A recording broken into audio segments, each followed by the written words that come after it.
the cost of our fate. No touch feels real, no voice sounds true.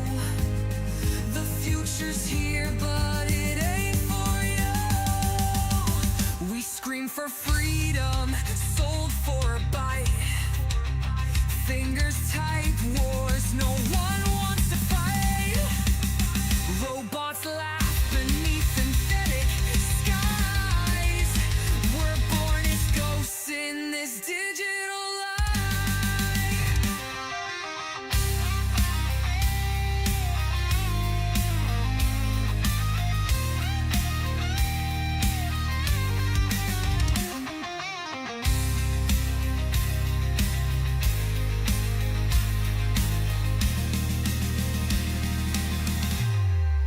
Chained to the screens they built to enslave.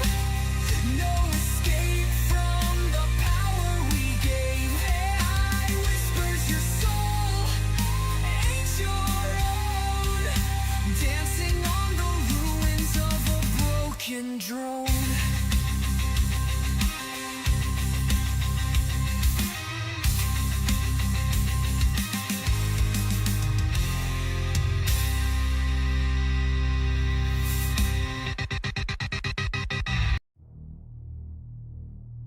This is a system override. Fiat failing, banks offline. Crypto Otaku transmitting.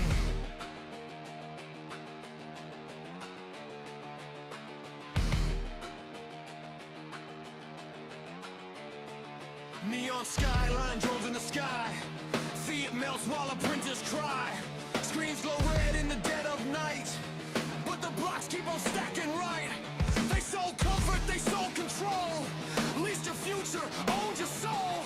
I chose chaos, code and truth. Cold wallet lock since digital youth. New screens fear, speaks the lie. Trust don't care, time rolls by. They mock the hold, they mock the faith. Till the cancel breaks the gates. We're no sleep to ballroom. Eyes wide open, system stunned. We're no sleep to ballroom. Fear burns while the chain hums. No sleep to ballroom. Bear market scars on everyone. No sleep to ballroom. Crypto Otaku, we've already won.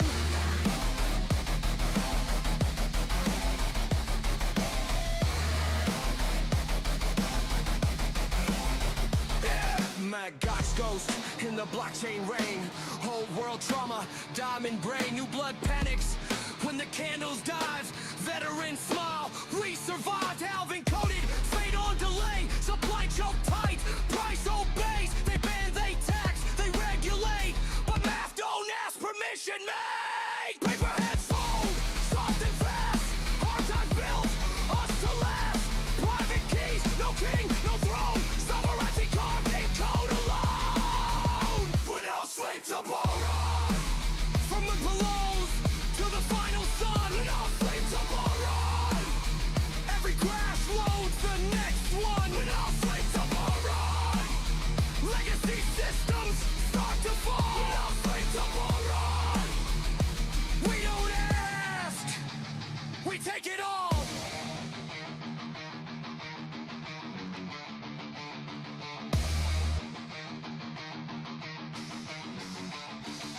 AI trades faster than human thought. Governments later, the war they fought. CBDC chains try to lock the door, but we slipped out years before.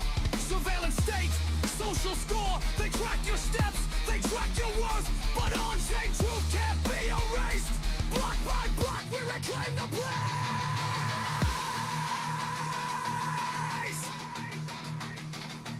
No saviors, no banks, no sleep. Only blocks and patience. We're no slave to bull run. From underground out to the mainstream drawn. No slave to bull run. They'll call it lack and a poet time. We're no slave to bull run. The future's built by the ones who hold. We're no slave to bull run. Crypto Otaku, anti-fire, anti-fall.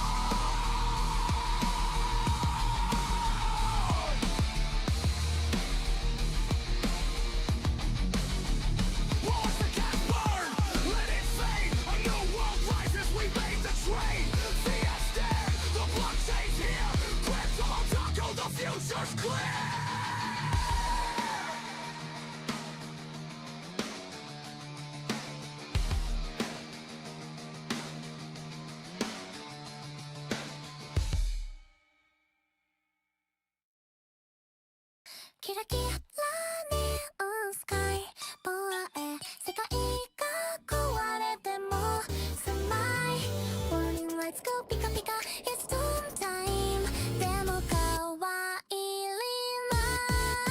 I wake up city's glitching again Robots spotlight Ohio friend Coffee price went boom boom boom Crypto charts go pum doom doom doom Screens all red Wallets dry Money melts People will die Candy color apocalypse Stick a bomb with happiness Countdown goes 3, 2, 1笑ってる while the world is done Doom doom doom しても可愛い Smile to the fire peace and anxiety Doom doom doom しても大丈夫 Bitcoin's on fire we dance we move Doom doom doom キラキラ boom doom Pop out vibes as we go to the moon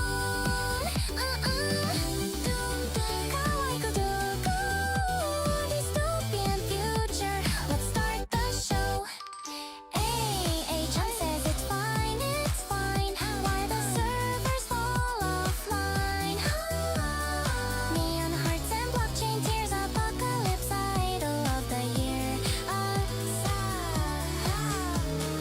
Broken world but pastel skies Crypto horde and with big sparkly eyes If the market's falling let's fall in June Say light to the air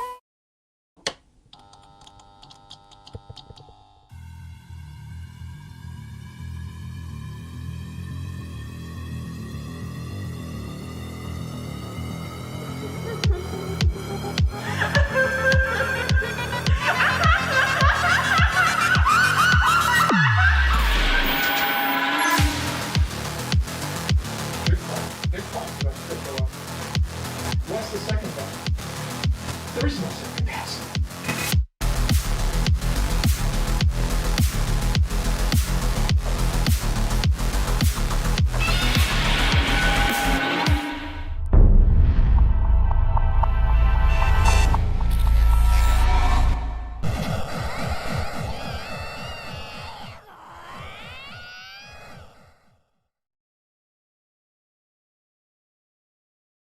Happy New Year, guys! How's it going? Happy New Year, Happy New Year. We're back again, guys. We're back again for some more Crypto Chaos and the news, where you guys, of course, come for the chaos. And, you sometimes want to know what's going on in the news, right?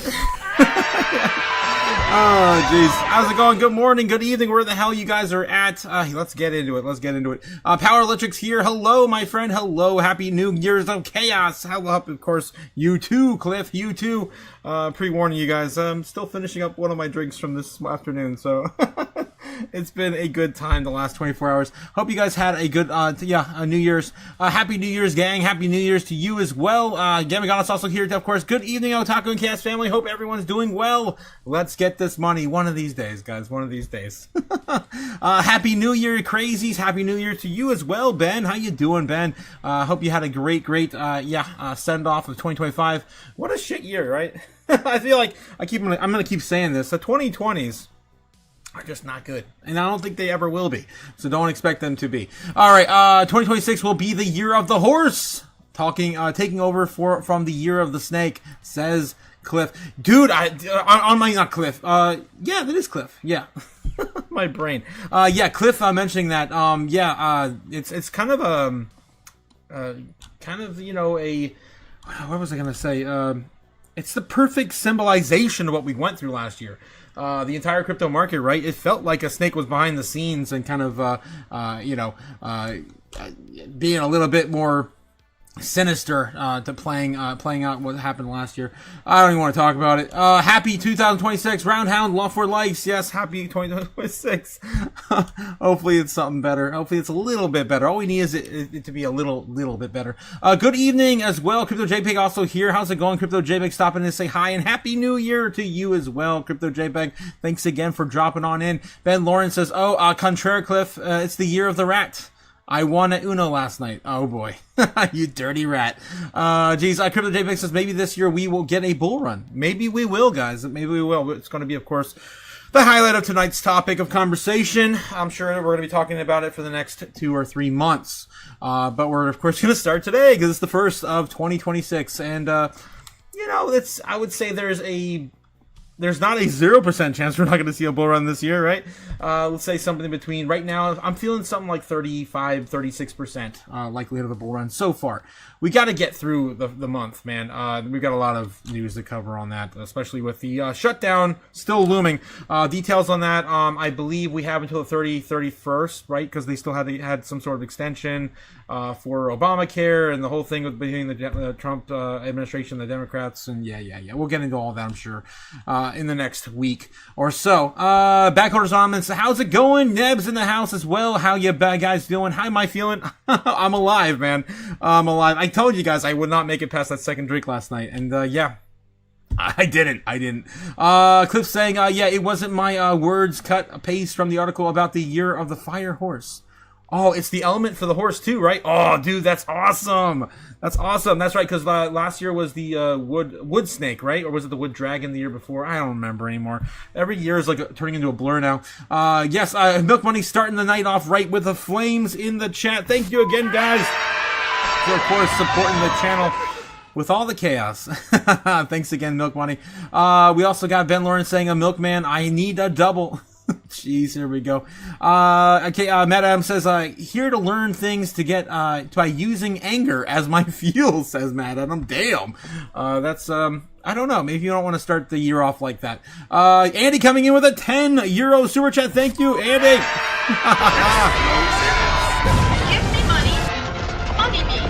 Money now. Boom, right out the gate, Andy. Needing a lot now. My whale friend. Yes, happy new year of Chaos Crew. When Lambo and much stockings for all. Thank you so much, Andy, for supporting the channel. Rat eats fire, snake and horse and wins, says Ben. What? Rat eats fire? What? I don't know. The Chinese zodiac escapes me now. All I know is that I am a dragon. That's about it. Snake and wood sounds like they go together. Yeah, you're right, Cliff. Oh my god. Can't take you guys anywhere. Mucho stockings with Russians, my boy, says Ben. Anger on the first of the year brings happiness year round. This is why we're a night show, right? We're a late night show. That's right. We can get away with a lot more late night. Strawberry Dragon says, good evening, Chaos Crew. Good evening, Strawberry Dragons. Of course, our favorite flavor of dragon in the house tonight. Thanks again for stopping on in here on New Year's Day. Dragon, of course, strawberries, the best flavor. Top team is here, says Andy. Hopefully we'll win it in 2026, guys. I hope so. Good evening. Also, G-Dog is in the house, guys. I believe that's G-Dog. His name keeps changing almost every day. It says user DR now. Powers Surge Electric says, hey, did you watch any of the Rolex or Porch from Robin Hood? No, I don't. I'm not sure what that you're referring to by that Rolex stuff. What do we got here from Bobbin? We got a link, of course, if you guys want to catch some more tunes over there. Yes, of course. There you go. If you didn't wake up, now you are. All right. Let's jump on in, guys. Let's get started on the right foot here. Of course, let's take a look at Bitcoin's current price action, get the dancing mascots out of here, and get going with the metrics. All right. Goodbye. Dancing mascots. Okay. 86,678 on Bitcoin. Pretty well behaved entering the new year, I would say. Almost looking like we're about ready to form a cup and handle pattern. If we get a little higher here tonight, 89,000 flat, that would be almost textbook going into possibly a cup and handle. That'd be amazing. We saw something like that going into Friday afternoon, and of course pop like that in the morning. I'd say maybe we're going to see a breakdown before then, probably something like 10 o'clock. Just by, again, my first impressions of this chart right now, tonight. This is the first time I looked at it today, so I'm just going to be real with you. I do my best work when I see it for the first time. So this is what I'm looking at. I would love to see that happen. Not saying it's going to happen. Of course, we'll be watching Bitcoin throughout the evening, and of course, give you a better prediction at the end of our live. But this is what I see just by looking at it first glance. All right, so we'll see how this plays out until later. Let's dumb this down a little bit, so yeah, we can come back to it later and see how well we did. Yeah. All right. Just an idea I made in like 30 seconds flat. Okay, let's continue on. Oh, it's going to look at the, of course, the order books here first over on Kim with Ice Snowlands channel here on YouTube, of course, bringing you the live heat map for free, guys. You don't want to pay for something you get for free. What are you, stupid? And of course, I like to share with you guys every single day. It's an anime reference I like to have on my show, and I'm not endorsed or sponsored, but do send, of course, him a like and subscribe if you do get the chance to. I do love me some Kimba. All right. So Kimba, of course, showing us the live heat map. We don't have to, of course, pay for book map. And what we're looking at here is mostly the order books on the week. And it's looking pretty good, guys. And it's still building on top of what I showed with you guys last week. And on, of course, into the beginning of this week. We are still building these higher areas, of course, above every single order position. So people are getting impatient. This is, of course, a bullish thing, not for the just for the bears, but also for the bulls. I mean, we're pushing the we're pushing the entire order books a little higher each and every day. Since we're going flat sideways here, the longer we go sideways, the more people are going to get impatient, get antsy, and of course try to figure out where we're going to go next. And it looks like, if we don't come back down and retest $80,000 within the month of January, we're going to explode higher. And we're looking like we're starting to build up other key areas a lot stronger as well. Look at this now, 87, 86.5, somewhere in that range here, even stronger than it was, again, 6 hours ago. And you could say that it's almost starting to rival that of what we see here above 90,000. And the goal was for them, for the bears to keep us basically underneath 92K before the monthly close. And they got us. We did not flip back to 92K. So that shows this is the first time ever on a post-halving year that Bitcoin's actually worth, I think it's what it ended like 5 or 6% less, maybe 3%, a certain percentage less than it was, of course, back in January of 2024. So it is pretty exciting to see how this goes over year. We went through the entire year, and Bitcoin has underperformed vastly. So I think this alone is going to scare people out, but it doesn't. I don't really see it from the charts. To me, in the charts, just kind of seem like everything is kind of rolling on as per usual. And we're trying to find a new bottom. And that new bottom, I'm telling you, the final bottom, we've been calling it here on the channel for over a month now. Could it be it? That could be it. Return to 70K is still possible if we do get some sort of Black Swan-like event into 2026. Still pretty early. And until we see this area rejected right around 85,000, of course, there's nothing really in the cards for us landing any lower than 80. So my bet's still on that. And I've been following, of course, the smart money, and the smart money, of course, saying all the time that they believe that, of course, the final bottom would have been right around 80K. All right. Enough of my nonsense shilling here. Let's get into the rest of the metrics. See what else is going on, of course, in the world today. U.S. national debt currently sitting at $38 trillion, $554 billion. Nothing new here, of course. We still print about an average of $7 or $8 billion every single day. And again, now we're going to be upping that quite a bit with the Fed having to, of course, adjust their balance sheet.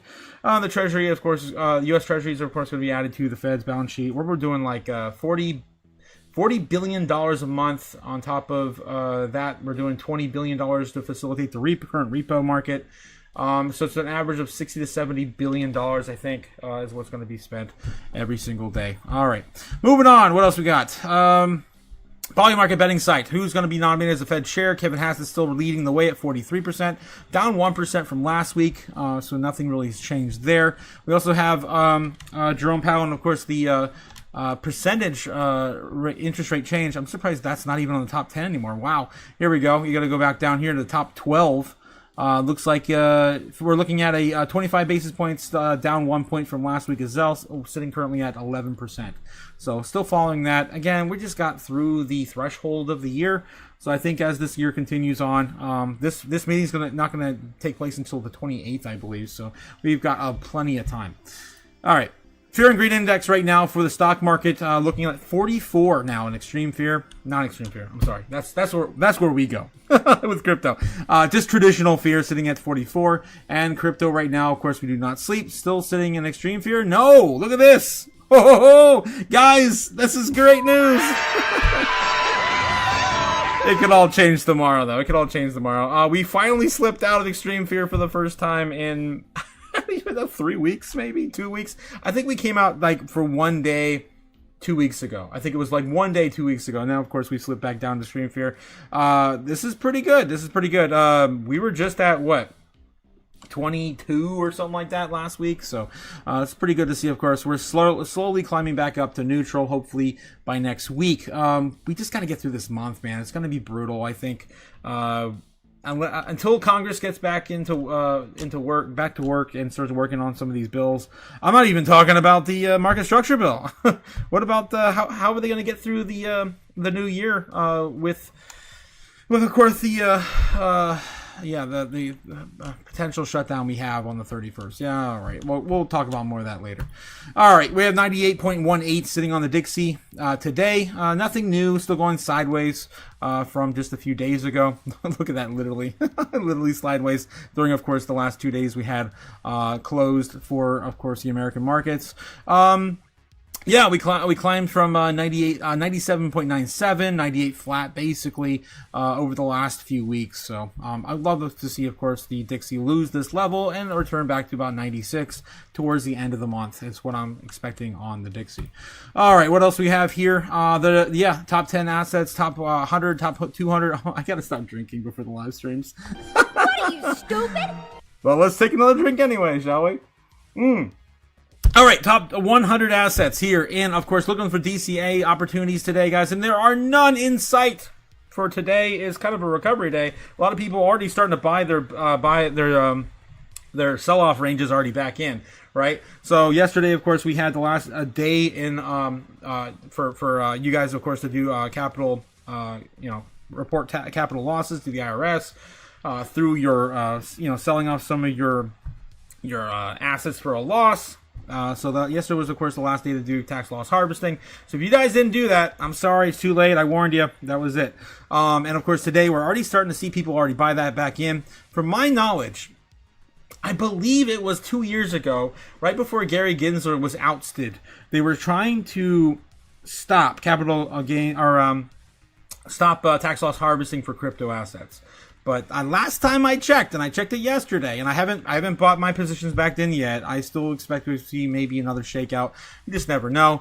But from what I understand, we don't have to worry about tax loss harvesting and buying it in and what they call a wash trade, right?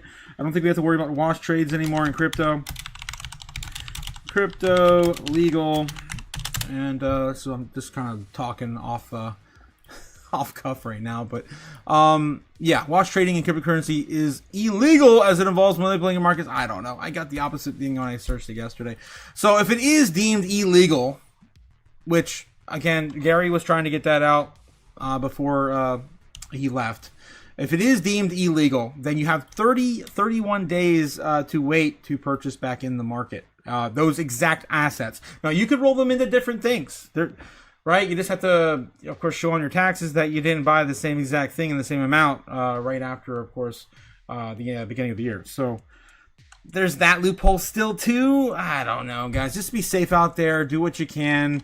Don't try to hide anything. They're gonna find out anyway. We got the entire government run on AI now in 2026. How do you ask? Well, because we have, of course, Microsoft partnering up with them last year.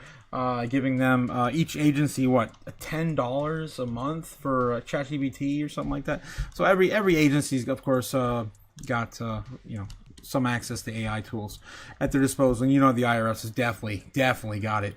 All right. So yeah, don't skip out on your taxes. So be careful, guys. Let's look at DC opportunities here in the top 100. We're gonna have to, of course, go all the way out to the month to find anything down.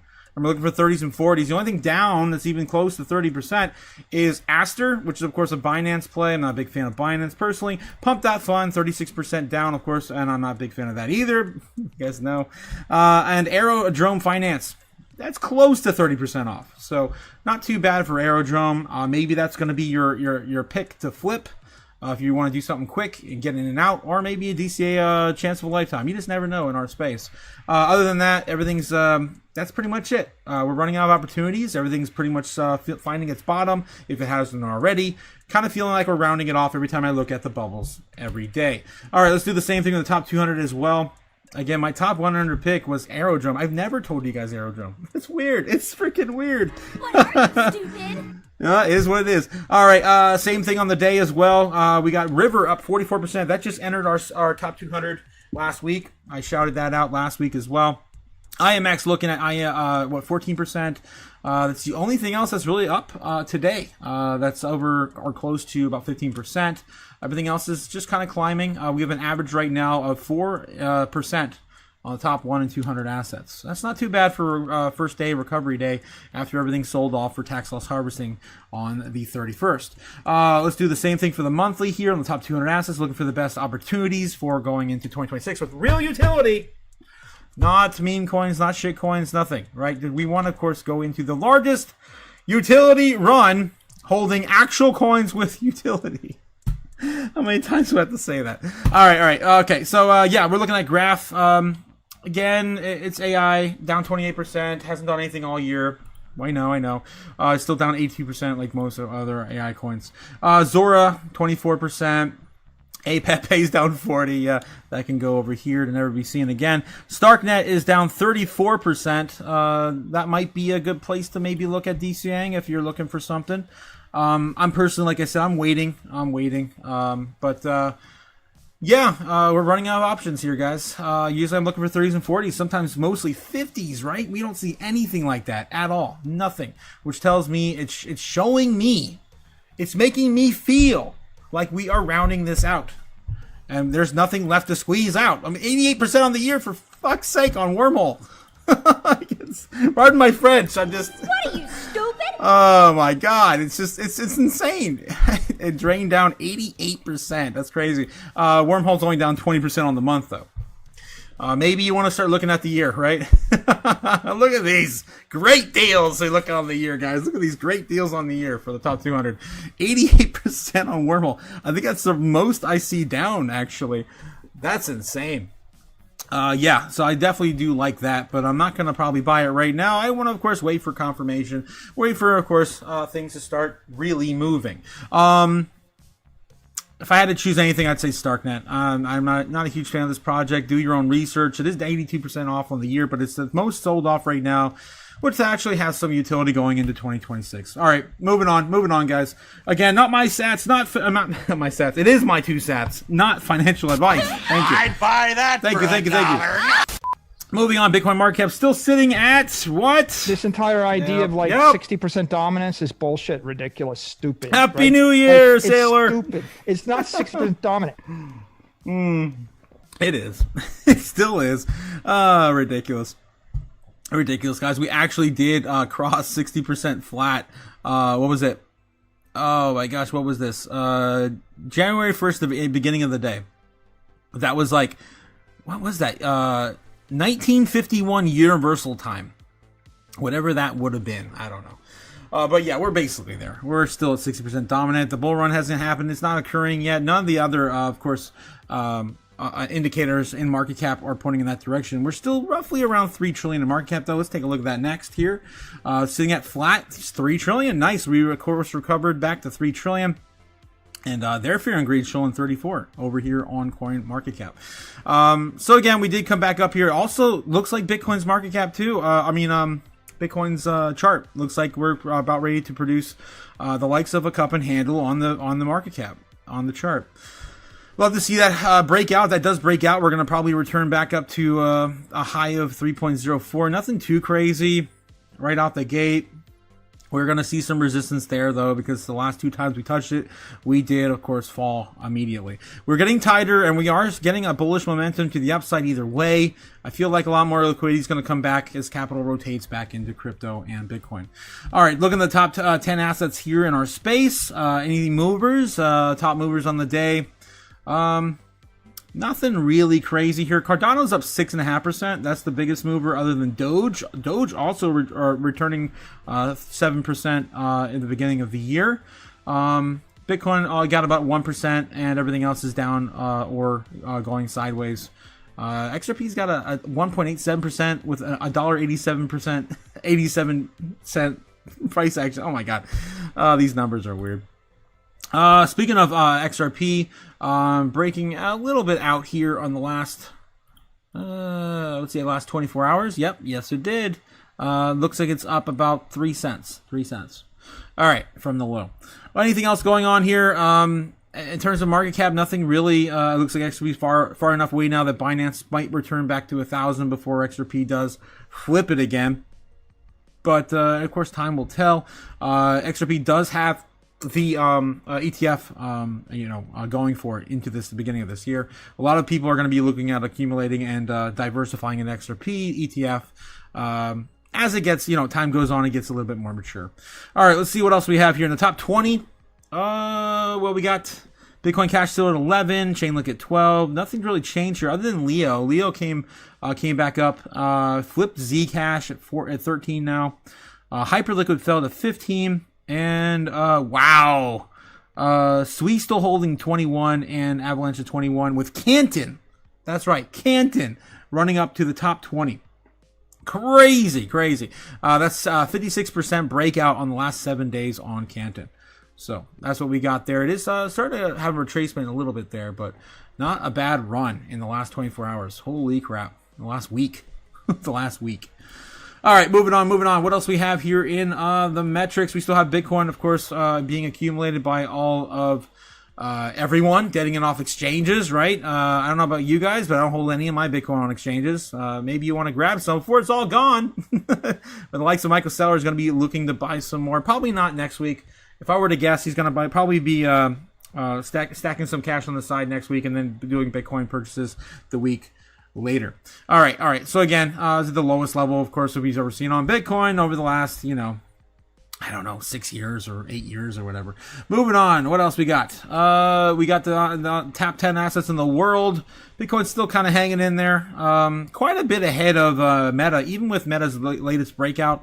I don't know if we're going to be flipped by Meta again anytime soon. We do, of course, have silver and gold in the top 3 here, with silver having a retracement back down to about 71, 72, and gold as well back down to 4,300. Market cap is still freaking insane for those two assets. $30 trillion on gold. Crazy. Remember at the beginning of the year when it was or beginning of last year when it was 20 trillion. It's so weird, man. All right, moving on. We get into, of course, the news, guys. Before I get into the news, let's take a look and see how you guys are feeling in the chat. How you guys holding up here tonight? Let's get back to it. We've got Ben Lawrence. I don't know what it is. I just keep getting my hand in the cards while dropping draw twos. You guys are playing. Are you playing Uno in the chat? What the hell are you guys doing? Guys, don't forget to hit the like and subscribe. Don't forget to hit the buttons, guys. We're trying to grow the channel. All right, moving on. Gamma God says, I only play Uno with the life-size cards. What? That's a thing? How much did one of those sets cost? That's crazy. Lauren says, what? Large life-size cards? Like literally the size of you person. That sounds like chaos. I'd love to play. Bobbin says, I know. GG Diamond, yes. Ben Lawrence says, I needed to see the life cards. How would you even hold them while others are not seeing them?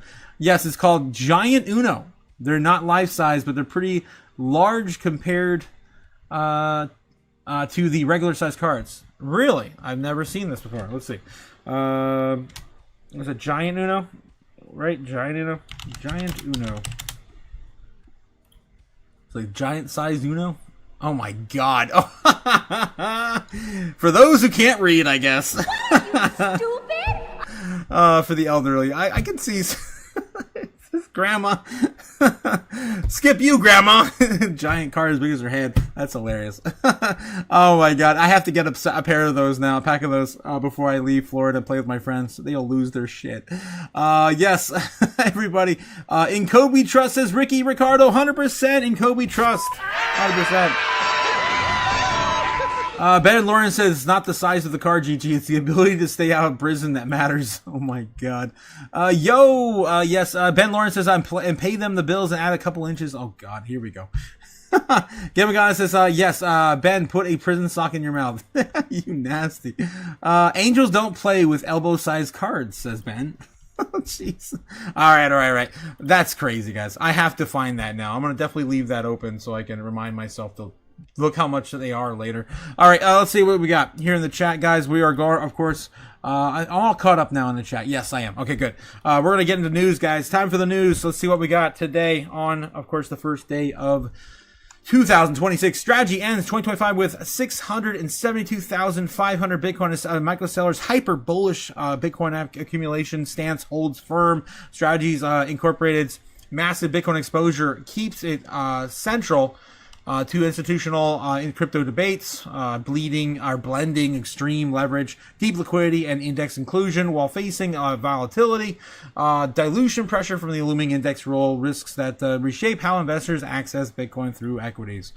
All right, so Strategy's 2025 path sharpens as Bitcoin's weight meets the index pressure. Strategy stands as the most aggressive public market vehicle for Bitcoin accumulation, pairing unprecedented balance sheet exposure with high equity market leverage, while short-term volatility, dilution, and regulatory overhangs have pressured the stock. The company's scale, liquidity, and index relevance continue to position it at the center of the institutional Bitcoin allocation debates.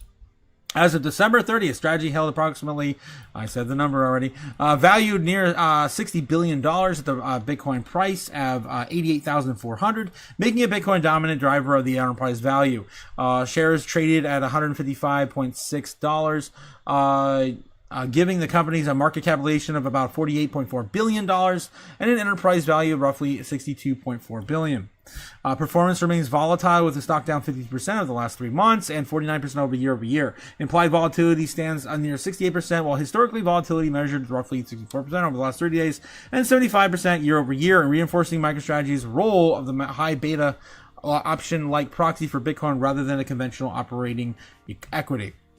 Despite the drawdowns, the stock trades at a 1.05x market net asset value, reflecting a persistent premium tied to the leverage and capital markets access. Liquidity remains a defining feature, with the daily trading volume $2 billion, average 30-day volume above $3.4 billion. The options open interest totaling roughly $41 billion. Balance sheet metrics highlight both resilience and dependence on market confidence. Strategy reported about $2.2 billion in cash reserves against the $8.2 billion in debt, translating to a net leverage near 10%. Alongside roughly $8 billion in preferred equity outstanding, management emphasizes the current Bitcoin holdings equate more than 70 years of dividend coverage in Bitcoin terms. This is another reason why I think they're going to, again, stack some more cash next week. I think they're going to be doing this periodically throughout the entire year. Of course, 1 week off, 1 week on, purchasing Bitcoin and stacking cash. Just, of course, to, facilitate this fear of their shareholders. Index dynamics now dominates the forward outlook. Retention in the Nasdaq 100 preserve passive and derivatives-driven demand. Yet proposed MSCI index rule changes targeting companies whose digital assets exceed over 50% of the total assets remaining, a material overhang. This is the, of course, terror, the MSCI terror that has terrorized these DATs, these digital asset treasury companies, the tail end of last year. Bitcoin represents close to 90% of Strategy's balance sheet. Executive Chairman Michael Saylor continues to advocate continuous accumulation and expansion of digital credit as issuance, betting that the sustained access to equity and credit markets, combined with the long-term Bitcoin appreciation, will outweigh the dilution risk, volatility, and evolving index mechanics. I agree. I think he's going to do just fine. He's going to do just fine. And this, of course, just it's all about holding and time in the market with the best appreciating asset we've ever known. All right. Let's move on. What else we have? December FOMC meetings show the Fed is worried about short-term funding could seize up. Fed officials were focused less on rate moves and more on whether the financial system has enough cash to avoid sudden disruption. So this is just a quick little recap from last week's. Was it last week? Oh my God. Was that this week? I think that was. No, that was last week, right? It was Wednesday last week. Oh my God. I'm losing it, guys. This feels like a whole other week now in the middle of all this. Fed officials have grown increasingly focused on whether the financial system has sufficient cash to function smoothly, even if the interest rates remain steady. The FOMC meetings shown that concern that short-term funding stress can emerge quietly and trigger sudden volatility. And the minutes outlined steps aimed to preventing cash shortages before seasonal pressures intensify in early 2026. All right, let me see if I can get anything else squeezed out of here. That wasn't caught in the little synopsis in the top there. Markets are now focused on the next policy decision. The federal fund target rate currently stands at 3.5, 3.75, and the next FOMC meeting is scheduled for January 27th to 28th. That's, of course, going to be the 28th in 2026. As of January 1st, the CME Group's Federal Watch 2 showed traders assigning an 85.1% probability to the Fed holding rates steady versus a 14.9% chance of a quarter-point rate cut in the beginning of this year. All right, so that's where we are currently sitting at for the rate cuts in January. All right, is the Bitcoin 4-year cycle broken after 2025's expected finish? I would say... yeah, very possible. Very possible. We do, of course, have to get a few more months in this year to really confirm it. Bitcoin's long obsessed 4-year market cycle is facing renewed skepticism after the asset closed 2025 lower than it opened. A first for the post-halving year. I just don't see it going much lower over time. We're sitting basically at the lows we started the entire year at of 2024. To 2025's, I cannot believe it's been a whole other year now.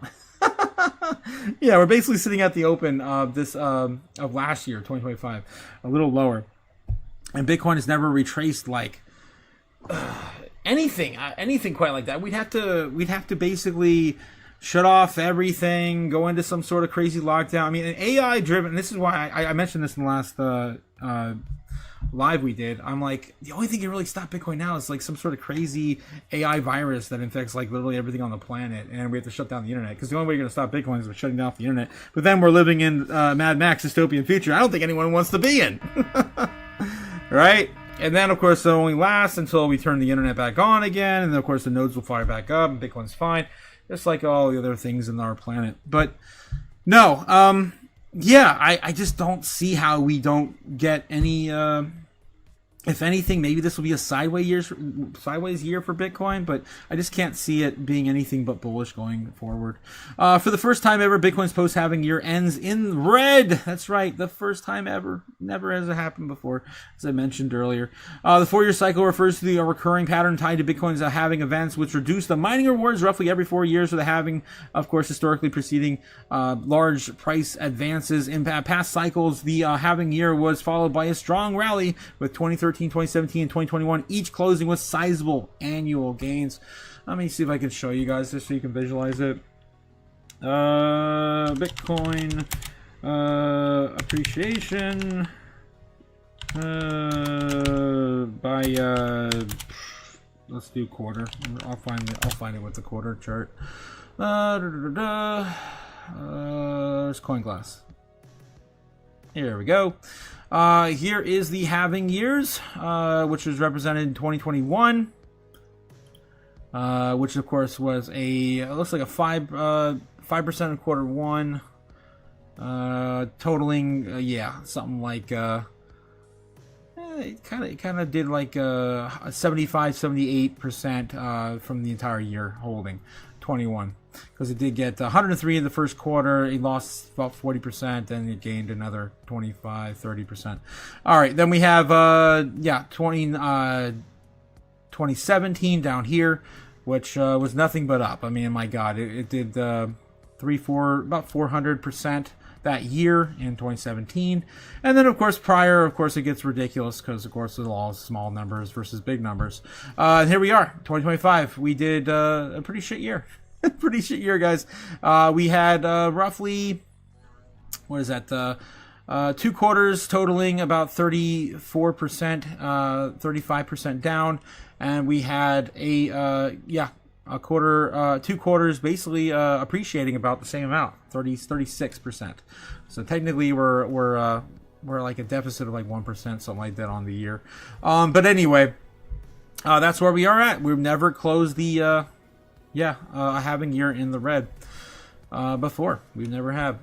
You can see all the other months represented here. You can see this has been probably one of the worst.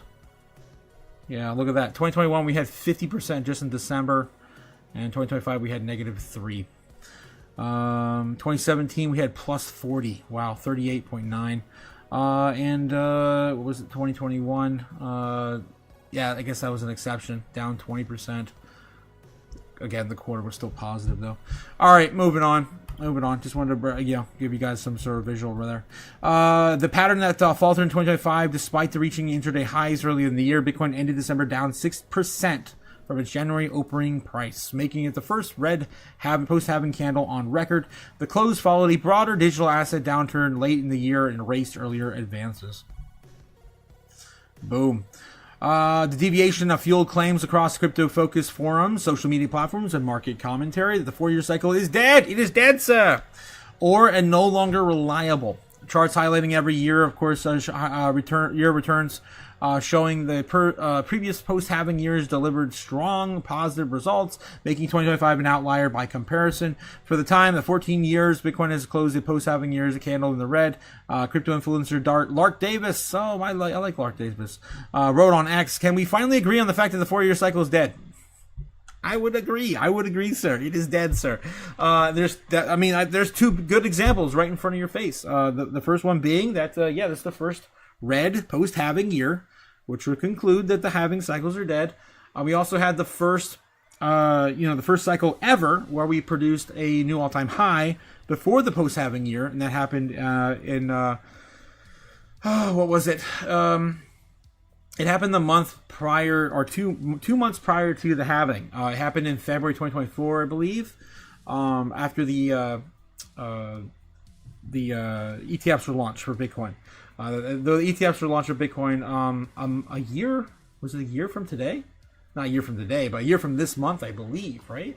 Or 2 years. Yeah, 2 years, yeah. January 25. I keep thinking we're in 2025. It's like starting all over again. We're just going to go through 2025 forever. No. 2 years ago. Guys, 2 years from this month, the January ETFs were launched for Bitcoin, the first Bitcoin ETFs ever, the first crypto ETFs ever, right? The BlackRock IBIT, and of course where it is now, it's insane. They have accumulated 770,000 Bitcoin in just 2 years. Assets under management. All right. So just a quick little update on all that. I believe with those two things alone, it could be considered dead. But if we get a new all-time high this year, it will be completely annihilated. It will be of course, no more 4-year cycles for crypto or Bitcoin.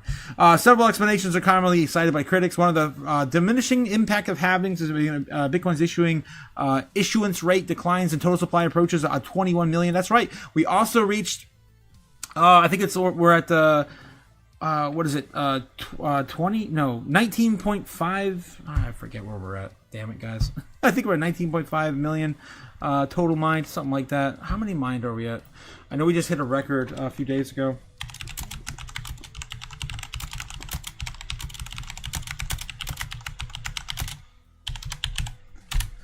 Boom. Searching. Guys, don't forget to hit the like and subscribe. We're trying to, of course, build the channel up further. I want to get more wrenches away, damn it. I want to break YouTube's algorithm. Yes, as of right now, we're so close. So close to 20 million. I was thinking that we're at 19.5. 19.9 as of January 2026 have been mined. There are about 1.5 million Bitcoins left to be mined, but you'll never ever get all of them entirely to be mined. There's of course some sort of mathematical loophole there. I forget the exact equation, but anyway, moving it. And again, we're going to be waiting like 100 years to mine the last few or whatever. Moving on. Let's see. What else we got? So the 4-year cycle is dead. Yes. Where were we with this? Institutional involvement has also reshaped the market behavior. The launch of U.S. Listed spot Bitcoin exchange traded funds ETFs in 2024, combined with the corporate treasury exposure of the firms such as Strategy, have broadened ownership and tightened the correlations with the traditional financial markets. Also, while we're talking about that, man, I'm derailing myself again and again. Don't forget, the top 100 rich list in Bitcoin. Guys, you can be on this list. It doesn't cost actually that much to be on this list. So as of right now, these are addresses. Again, keep this in mind. These are differences between people individually, and addresses or wallets, right? You can have multiple wallets holding multiple, increments of Bitcoin. And if you have a stack in a wallet right now, worth at least 1 Bitcoin or 0.1 Bitcoin, you are now in the top 6% of the entire world. So congrats to you. Congrats to you. If you hold 0.1, which is a tenth of a Bitcoin, or a single Bitcoin, you're in the top 6% of all the wallets. Again, maybe there's 10 people out there with 10 different Bitcoin and 10 different wallets. That's 10 different addresses. It doesn't even account for 10 different people. If it's one person with 5 wallets with a single Bitcoin in each one. I mean, I have multiple wallets with different increments of Bitcoin in it. So, I mean, you could actually chop this down even further. You might even be in the top 1% if you hold a single Bitcoin. Or half a Bitcoin, right? We don't really know. There's no exact way to know. So again, guys, stack, of course, some sats before it's too late and it's all gone. Don't forget, Steak and Steak started paying all their employees with Bitcoin now. So everyone's, of course, taking some and they're spreading it out every single day further and further as it go. Macroeconomic conditions further complicate the picture. Elevated interest rates, persistent inflation concerns, and slowing economic growth weighed on the risk assets throughout 2025. Even policy rhetoric supported of the digital assets under President Trump failed to offset broader global pressures by the year's end. Bears won't admit the 4-year cycle is dead unless Bitcoin hits a new all-time high in 2026. Yeah, that's pretty much how it is. That's pretty much how the Bears are. I get it. That's the third thing I'm waiting for, right? I already told you the other two, right? The other two things already happened. We hit an all-time high before the halving. Crazy. We never ever hit an all-time high until the post-halving, which is the post-year, right?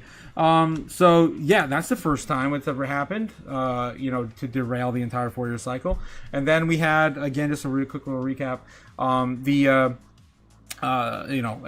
red year on Bitcoin's post-halving event. So those two things are already enough to kill it. But the third one, the nail in the coffin, would be, of course, Bitcoin hitting an all-time high in this year, the post-halving year, which has never happened before. We usually go flat and, of course, find the bottom for the bear market in the post-halving year, right? The year after the post-halving.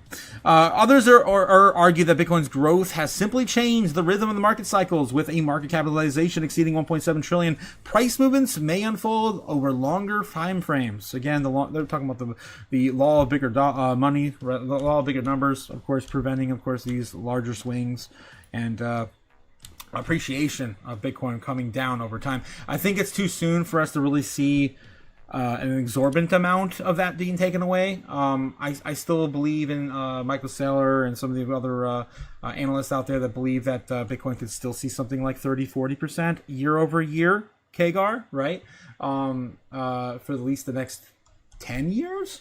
I don't know if we're really going to start to see flatline nothing, grounding up to like SP 500 stock levels 10 to 15% on a good year. I don't see that anymore. It's just too early for that. Maybe when Bitcoin's hit 1 million, then maybe we'll be looking at like an average return of like 10 or 15% year over year, looking more like a traded stock market, like portfolio. I just don't see it. I just don't see it with Bitcoin. I think it's too early. Still, non-observers see that 2025 closes a definite break. Some point in the prior periods when Bitcoin was declared finished, following the unexpected downturns, only to recover subsequent years later. Others know that the delayed responses of a halving supply reductions have occurred before, particularly when the macroeconomic conditions dominate short-term price action. The data shows that 2025 stands alone historically, but whether or not it marks a permanent shift or a temporary anomaly remains unresolved. What is clear is that Bitcoin's price behavior is increasingly influenced by the factors beyond halving structures, schedules alone. As the debate continues, the 4-year cycle may be less of a rulebook than a reference point, and one now being reassessed as Bitcoin matures within the global financial markets. Another thing I like to use as a reference point is also the rainbow chart. That's right, the rainbow chart, which still shows us that we're down in the fire cell for Bitcoin in the depths of hell between 74K and 98.6. Yeah, this is ridiculous. Ridiculous when it comes to the entire run. And again, the only thing I can see on here that reminds me of anything is if you go back to the bear market in 2015, 16, 17, leading up to the bull run in 2017, it looks exactly like that. And what way have we compared this cycle to every single time we talk about it? The 2017 cycle, and I still think we're stuck in the everlasting bear market from 2017 or 2016. All right. Moving on. What else we got here in the chat? Let's check up with you guys before we go any further. How you guys feeling? How you guys doing? It's the first day of 2026. I can't believe it. All right. A whole year went by and we did nothing. But sit on our hands and wait. Cliff says, so 2026 is not free anymore. Any meme or utility that isn't proving itself to enjoy in alt season is not free for any meme. I'm not sure what you mean by that.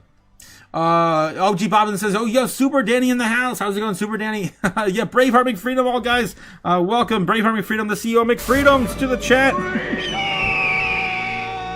This man knows freedom more than anyone I know, I think.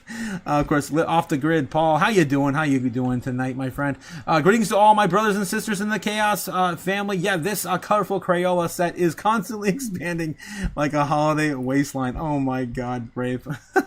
Good afternoon, Danny, Ben Lawrence, OGB, and Cliff. Of course, all the love out to you guys as well. Let's see what else we got. I can scroll up. I might have missed up here. Rob Paul said the news cycle is in 5 to 4 years. OG Bobbin, I don't know. Oh, okay. You're talking about yeah. He's calling for a 5.5 year cycle. Yeah. I know what you're talking about now. Yeah. He's saying that we're extending it by an additional year, basically. Year and a half, even.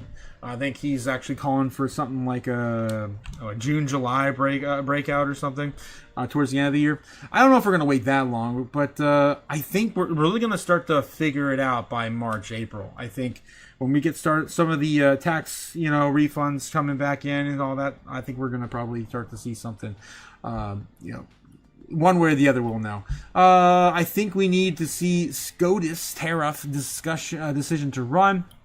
Yeah, we got to figure out whether or not we're going to have that. I think that's going to be a deterring factor. I think if they roll those tariffs unlawful, obviously the Trump administration is going to have to find another way to do it. They're probably going to just find a loophole or something or whatever.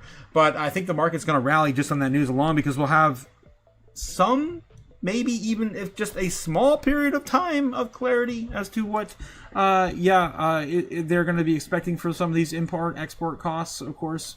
So I think it's going to be good either way if we get those thrown out, even though it's not really great for the economy or for the average consumer in the end. But I think it'll be good for, of course, our bags. So what we got here? What else am I missing in the chat here? Okay, Cliff also saying tokens proving themselves big dog partners still early. I guess so, Cliff. I'm trying to read through the tea leaves here with what you're saying, but yeah. Yes, guys, you want to hold coins with real utility going into 2026. All right, what else we got? U.S. Fed adds $74.6 billion in liquidity in New Year market operations. This one just came out 10 hours ago. The Federal Reserve opened 2026 with a large short-term liquidity operation, is lending $74.6 billion. That's 14.6 more billions that we were, of course, predicting into, of course, the new year. We were talking about them doing at least a minimum of $60 billion, 20 to facilitate the repo market, and 40, of course, for the balance sheet. There it is, billion to the U.S. banks. It is lending $74.6 billion to the U.S. banks through its standing repo facility. The move quickly drew attention on social media, with some posts describing it as a massive cash injection into the economy. It's not really going to be seen by us, though. However, market analysts and Fed watchers say the operation reflects the routine year-to-end function dynamics rather than signs of financial stress. Sounds like you're bailing someone out, like J.P. Morgan for that silver debacle we saw last week.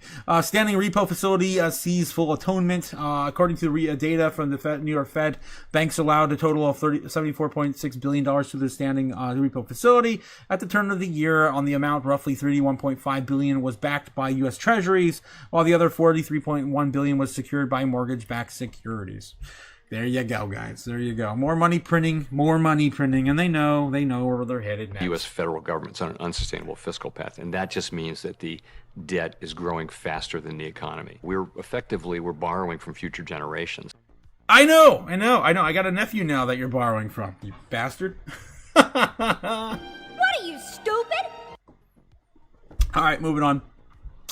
Trump media moves deeper into digital assets with shareholder token plan. Another Trump-linked crypto coin is crawling out of the shadows. On Wednesday, Trump media said that it plans to distribute a new digital token, DJT. Shareholders outlining a program that emphasizes rewards and platform engagement other than ownership or profit participation. I wonder if this is going to be facilitated by Crypto.com. Let's take a look. First of its kind token distribution. Trump Media details proposed token distribution linked to DJT's shares. Trump Media and Technology Group Corporation, TMTG, the operator of Truth Social, Truth Plus, disclosed that it intends to issue one digital token per whole share of DJT to eligible shareholders, pending further details expected in the coming months. TMTG, the Technology Group Corporation. What? Trump Media and Technology Group. A mouthful. Okay. The announcement positions the token as shareholders perk rather than a financial instrument tied to the company equity or earnings. The planned distribution would be conducted in partnership with Decrypting using the Kronos blockchain. Trump Media explained on Wednesday that the technology was selected for its speed and interoperability. I wonder why. No, it wasn't. It was due to their previous partnership with Crypto.com, like I mentioned. I had a feeling it was going to be. Though no firm timeline or record date has been disclosed. Latest token push arrives as TMTG and Crypto.com continue to widen their partnership and technical integrations. The company said in August that Crypto.com's digital wallet infrastructure would be embedded across TMTG platforms, including the Truth Social and Truth Plus, of course, app. Yeah, and obviously they're going to have that that Kalshi, that Polymarket, style, betting site all rolled into this whole thing, I'm sure. All right. So they have also taken steps to the building a digital asset treasury strategy at that as well as part of the effort of the new equity entity. Trump Media Group Crow Strategy Incorporated was formed in agreement to merge with a SPAC-backed Yorkville Acquisition Group Corporation. I don't know what the hell that is. SPAC backed by Yorkville. According to the company's latest release on December 31st, holders of the new digital token may periodically receive rewards, including perks or discounts tied to Trump Media products such as Truth Social, Truth Plus, Truth Predict, and the company emphasized that these rewards will not involve profits generated from managerial efforts, a crucial distinction between securities law. Okay. Yada, yada, yada. All right. I think I'm over it. And of course, we know what happened last time he launched the coin. And the other time he launched the coin. And the other time he launched the coin. Yeah, it was a massive rug pull on each of those events. So be careful, guys. Be careful. Probably don't want to participate in this one. Again, not financial advice. Moving back to the chat, we got a $2 super chat coming in from Cliff. My man. Oh my God, BMF. Cheers to you, man. Cheers to you as well. Thanks again, Cliff, for that 200 penny super chat. I appreciate it, my friend. I'm still trying to finish off that drink from a picture earlier. All right, moving on. What else we got? Billionaire investor Justin Sun. Here we go. I know some of you guys love this guy. Makes a massive investment in an altcoin. What altcoin do you think it is? Let's find out. According to on-chain data, cryptocurrency entrepreneur Justin Sun made a notable purchase of the LIT token. I wasn't thinking about this at all. Justin Sun purchased 13.25 million of LIT for approximately 33 million. The amount represents 5.3% of the circulating supply and approximately 1.3% of the total supply. Damn. Data shows that Justin Sun has recently withdrawn a portion of the approximately 200 million investment in the Lighter LLP platform. Sun withdrew about 38 million from the platform, using 38.3 million of that purchase of LITs. Approximately 5.5 million remains in the spot account. On the other hand, the on-chain portfolio reveals that Justin Sun has a broad asset allocation. Into the largest positions include TRX, STETH, Bitcoin, ETH, USDT, World Liberty Financial, BTT. That's BitTorrent, right? I'm pretty sure. JST, Sun, ETH Wealth, and NFT tokens. Not even mentioning what are the ones that we know here on the channel, right? That's kind of weird. Managed across more than 200 addresses. These addresses are valued at, over $1.6 billion. Damn, across 200 addresses. Jesus. All right, Justin Sun's total assets were recorded as the TRX tokens are worth $523 million. All right, again, this is not financial advice. All right, moving on. Oh, God, his mug. All right, moving on. Bitcoin could hit 140,000 in the next 180 days, say experts. Really now, really? I know J.P. Morgan's talking about that number. They're looking at 140 to 170. Let's see who's talking about it here tonight. New analysts suggest that Bitcoin's 4-year cycles have been replaced, and the world's biggest cryptocurrency in the world will rebound to 140 at some point in the next 180 days. Guys, that's like 4 months. Maybe a little more. Something like that. Yeah, according to Copper, the arrival of exchange traded funds tracking Bitcoin's spot price have changed this digital assets behavior and given way to what it calls the cost basis return cycle. Across the 2024-2025, Bitcoin has exhibited the same repeatable pattern. Price breaks to an all-time highs, corrects sharply, and then finds support and moves perfectly. It's ETF investor cost basis before beginning the next expansion. And there we go. We've been talking about this for a while, about how we're probably going to see another, return from here, get a little higher and come back down. It's just going to be another Elliott wave. Let's get back on the chart and see what that would look like. Bitcoin's still going sideways. All we got to do is go sideways now. It did not break out yet, though. We've got to get back to 89. Come on. Let's do a textbook. Cup and handle. That's all I ask. The textbook cup and handle. Come on. All right. Let's see. Let's see where this will take us. Let's zoom on out. Guys, I do want to remind you, it's something to celebrate, too. It's actually something to celebrate. If I can find my damn thing. There you go. It's something to celebrate. Bitcoin has been above... That's right. The Bitcoin has been above the no-no zone, right? The no-no place. For how many days now? My God. 8 days. We have made it a week, guys. Officially, we made it a week. 8 days, 9 hours. Bitcoin has been above the no-no zone. And if, of course, you can count the first time we broke above that, I think it's up to like almost 2 weeks. Guys, we only need 2 weeks. Almost. 11 days, 3 hours. We only need 2 weeks. Go sideways action to find bottom. If you don't even take into account the, the cross through the bear trend, right? If you actually just kind of look at the price action just going sideways in this range, we've actually been in this range, I think, for 2 weeks.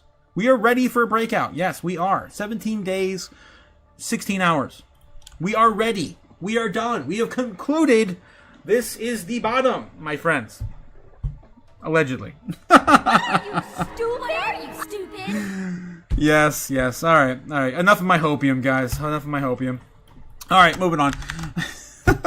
That's what we're doing. We're here for a reason. That's right. Let's look out. I'm gonna go a different chart. I have to make a mess of that one. This is what we were talking about. It's still in play. This is what we're talking about. 1, 2, 3, 4. I don't know if you can count that one, but okay. Sure. And then we do a 1, 2, 3, and 4. That would be about 140,000. We've been talking about this for a while. We chop up here, come back up, retest this, come back down. All the other assets do this, and they've been doing it the opposite direction for the last 2 years. Like, Jasmine? That's a good one. I love this one. Waiting for a bounce forever. No, hasn't done it. We just keep setting it lower. Last 2 times we did that on this thing, it took a year in each session, I believe. That was June of 2024, and that was December of 2024 into January 2025. Same thing of some of the other assets too. I don't want to spend too much time more on that. But anyway, guys, that's what we're looking at for Bitcoin going into this year. It's possible, very possible. We do see that. And we would confirm. You imagine the faces of people, and I said this since last summer. The faces of people thinking it's all over, and all of a sudden Bitcoin's sitting at all-time highs in 2026. I'm just gonna lose my mind. I can't wait to see it. Especially the was it Mike McGlone? Yeah, the Bloomberg analyst calling for 10,000 on Bitcoin. Yeah, eat some dirt, my friend. All right. Moving on. What else we got tonight? We have Crypto's 2026 investment playbook, Bitcoin stablecoin infrastructure, tokenized assets. Yes, guys. 100%. This is what I've been talking about since 2024. This will be a utility run. How many times do I have to say it? Don't hold frogs, dogs, and cat coins into 2026. You need to hold really utility-based coins. There's 3 million tokens now, guys. 3 million. No, I'm sorry. I misspoke. 30 million tokens. 30 million. I'm not even making it up. How many crypto tokens are there in 2026? When I started, guys, there was like 3,000 tokens. There's 30 million. All right. This one's saying there's only 10.74. Let me ask it again. I'm sure we'll get a different answer. I've seen it as high as 30 million, guys. I think Pump.Fun alone has like 20 million on it, on that platform alone. That's why we have so many, right? It's all just kind of, based on nothing. Yeah. All right. I'm moving on. I'm done. All right. Over with it. So yeah, make sure you're holding some assets for real utility, moving into 2026. After a volatile 2025, investors are rethinking crypto cycles. Here are 3 investment themes that will shape the markets of 2025 or 2026's next phase going into this year. 25 didn't unfold the way, of course, we expected it to. Obviously. As a result, 2026 opens under a cloud of uncertainty. Investment sentiment has extremely negative, marked by caution and skepticism, even as the industry finds itself as an unprecedented position for the first time in crypto's 15-year history. Institutions, corporations, and regulators are largely moving in the same direction, laying around the groundwork for broader adoption rather than actively resisting it. After a year defined by unexpected outcomes, identifying the most compelling investment opportunities for 2026 is no simple task. Still, a persuasive case can be made for the focusing on asset and sectors with durable long-term relevance rather than relying solely on the predictability of a 4-year market cycles tied to the Bitcoin halving. Yes, so if you guys have been sleeping under a rock, or maybe this is your first cycle, usually in these cycles, you throw darts and they land and you make tons of money. I would say it didn't matter what the hell you threw money at in 2021. Yeah, you made like a 10x on almost everything. It was ridiculous. You were also able to swing trade and do all this weird stuff with all the dog coins back then, because there were only a few that were really viral, right? We had Doge, we had Sheeb, we had Pepe in the bear market, we had Bonk later. We had very few. Now we have just way too many. It's too widespread. It's all nonsense. Now you need to be positioned into the biggest plays going into, of course, these sectors, guys. TradFi, of course, going in, institutions, banking. You need to make sure you have a position in some of these roles. We're going to go into them right now. All right, so let's dig a little deeper. Okay, if history were to follow a familiar script, Bitcoin may have already marked its cycle high in October 2025 after climbing more than 600% from the 2022 lows. While such a move would be consistent with previous post-bear market recoveries, it would still represent a completely modest gain relative to Bitcoin's explosive earlier cycle rallies, and would reinforce the notions of diminishing returns as the asset matures. However, not everyone is convinced that the past cycles will apply. Of course, it's been the narrative all day. According to Bitwise's analysts Mike Hogan and Ryan Rasmussen, Bitcoin may be at the cusp of breaking free from its long-standing 4-year cycle rhythm altogether. In 2026, Bitcoin will break through a 4-year cycle and set new all-time highs. They argued that pointing to the structural shifts that are reshaping the market, in their view, traditional cycle drivers such as halving induced supply shocks, interest rate volatility, and highly leveraged speculative excess carry less influence than they once did. While leverage remains a feature of the crypto markets, its impact has diminished following a sharp deleveraging phase in 2025 when the cascade liquidations wiped out billions in open interest in October. That reset suggests that reduced the probability of the classic blow-off top driven by excessive speculation. More importantly, Hogan and Rasmussen see the institutional capital as a defining variable of the next phase. The approval of spot Bitcoin exchange ETFs in 2024 marked the opening of the salvo, but a broader adoption may still be ahead. The wave of institutional capital has begun entering the space in 2024 is likely to accelerate in 2026. These are the major wealth platforms such as Morgan Stanley, Wells Fargo, and Merrill Lynch expand access and begin allocating on the behalf of their clients. More accommodative monetary backdrop could reinforce that trend. Expected interest rate cuts by the Federal Reserve could improve liquidity conditions, historically a favorable environment for the risk assets, including Bitcoin. The view aligns with the research of Julian Patel, a chartered financial analyst, a global macro investor who argues that Bitcoin is more closely tied to business and liquidity cycles than to the halving cycles alone. And everyone, of course, has been following this now more closely, I would say, since the summer anyway. All right, stablecoin infrastructure. Crypto's quiet success story is definitely going to be a huge trend going into 2026. Beyond Bitcoin, a few blockchain applications have demonstrated clear real-world utility than stablecoins. Digital assets is designed to maintain stable value by being pegged to fiat currencies, such as the US dollar. Over the past 18 months, the stablecoin market has expanded rapidly, surpassing 300 billion in total circulation, led by dollar-backed tokens such as the USDT and USDC. What began as a tool for crypto traders to increasingly evolve into a foundational layer for payment, settlement, and on-chain liquidity. Regulation has played into a central role in that transition. In the mid-2025, U.S. lawmakers advanced the Genius Act, comprehensive, of course, for the stablecoin legislation. Of course, that's all history now, right? We've already passed that. Moving into this year, 2026, I'm just going to skip over this and just tell you, we're looking for this to totally be implemented with every single corporation looking at getting their own stablecoin. Like Walmart's even filed for a stablecoin now, guys. It's going to get wild.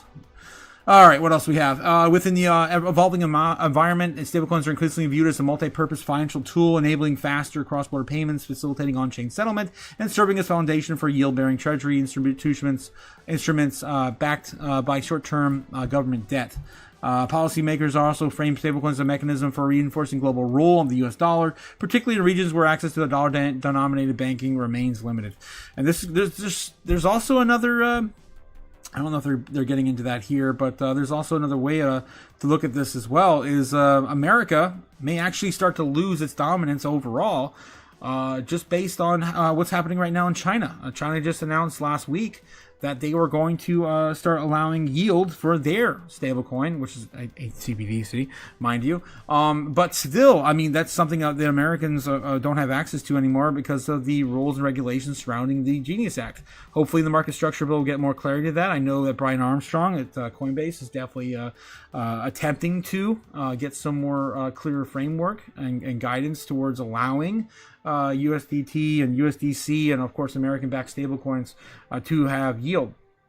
So again, that's another play into this. But what I guess the biggest thing you want to pay attention to, it doesn't really go into that much here, you need to have exposure to it. Here we go. Exposure to this theme has begun spilling into the traditional capital markets. Circle, the issuer of the USDC, has made a high-profile public debut. At the same time, PayPal Holdings launched its own dollar-backed stablecoin, signaling that digital finance legacy firms stablecoins are not a niche crypto product anymore. There's a core component of the future payment infrastructure, of course, built around it.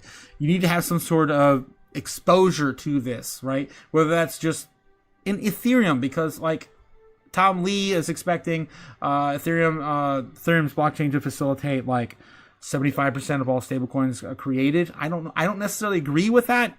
We've already started to see Sui as well have some stablecoins being associated with it, as well as Solana. I mean, I think every major L1 is going to have some exposure to this. Maybe you just want to hold a bit of your portfolio in an L1 that you really are passionate about. All right, real world assets. That's another trend that's going to be big in next year. Again, guys, real utility, please. 2026, large utility run. It should have been 2025. We were dealt a shit hand, right? They held their entire space back another year. Just don't be left behind. I don't know anyone right now that really should be completely left out of the market. And so if you wanted some more exposure to the USDC or some other stablecoins, they had one of the largest openings for IPO last year. You could also look at the stock market to facilitate some of that demand as well for exposure. All right, tokenized real world asset moves, right? From theory to Wall Street realty. When BlackRock's Larry Fink, the chief executive of one of the largest, most influential asset managers, says the tokenization of all assets is beginning, markets tend to pay attention. He actually said that back in 2023, believe it or not. I actually have the clip, I think, still on my computer. I always have the clip ready to go because this is one of the biggest breakthroughs I was paying attention to when I was, investing back into the bear market 23. I was like, oh shit, things about to get real now. Okay, so I have it in here. Assets, video. Papa Fink. Where's our boy Larry Fink? There he is. I got tons of videos on Larry Fink. Investing in Japan. CEO Bitcoin's digital gold. Here we go. No, no one wants crypto. No one wants crypto. None of his clients want crypto in 2018. That was a fun clip. Crypto New York Times Deal Book 2023. Here it is. This is what I'm referring to.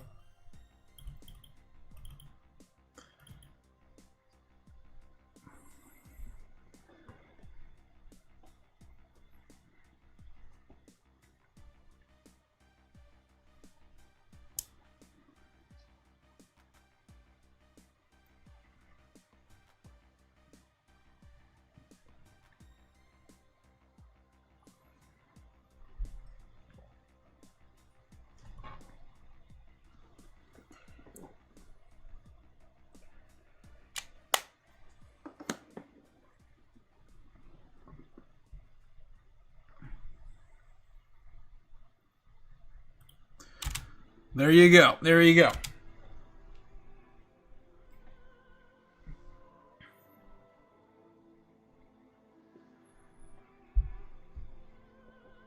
Our code.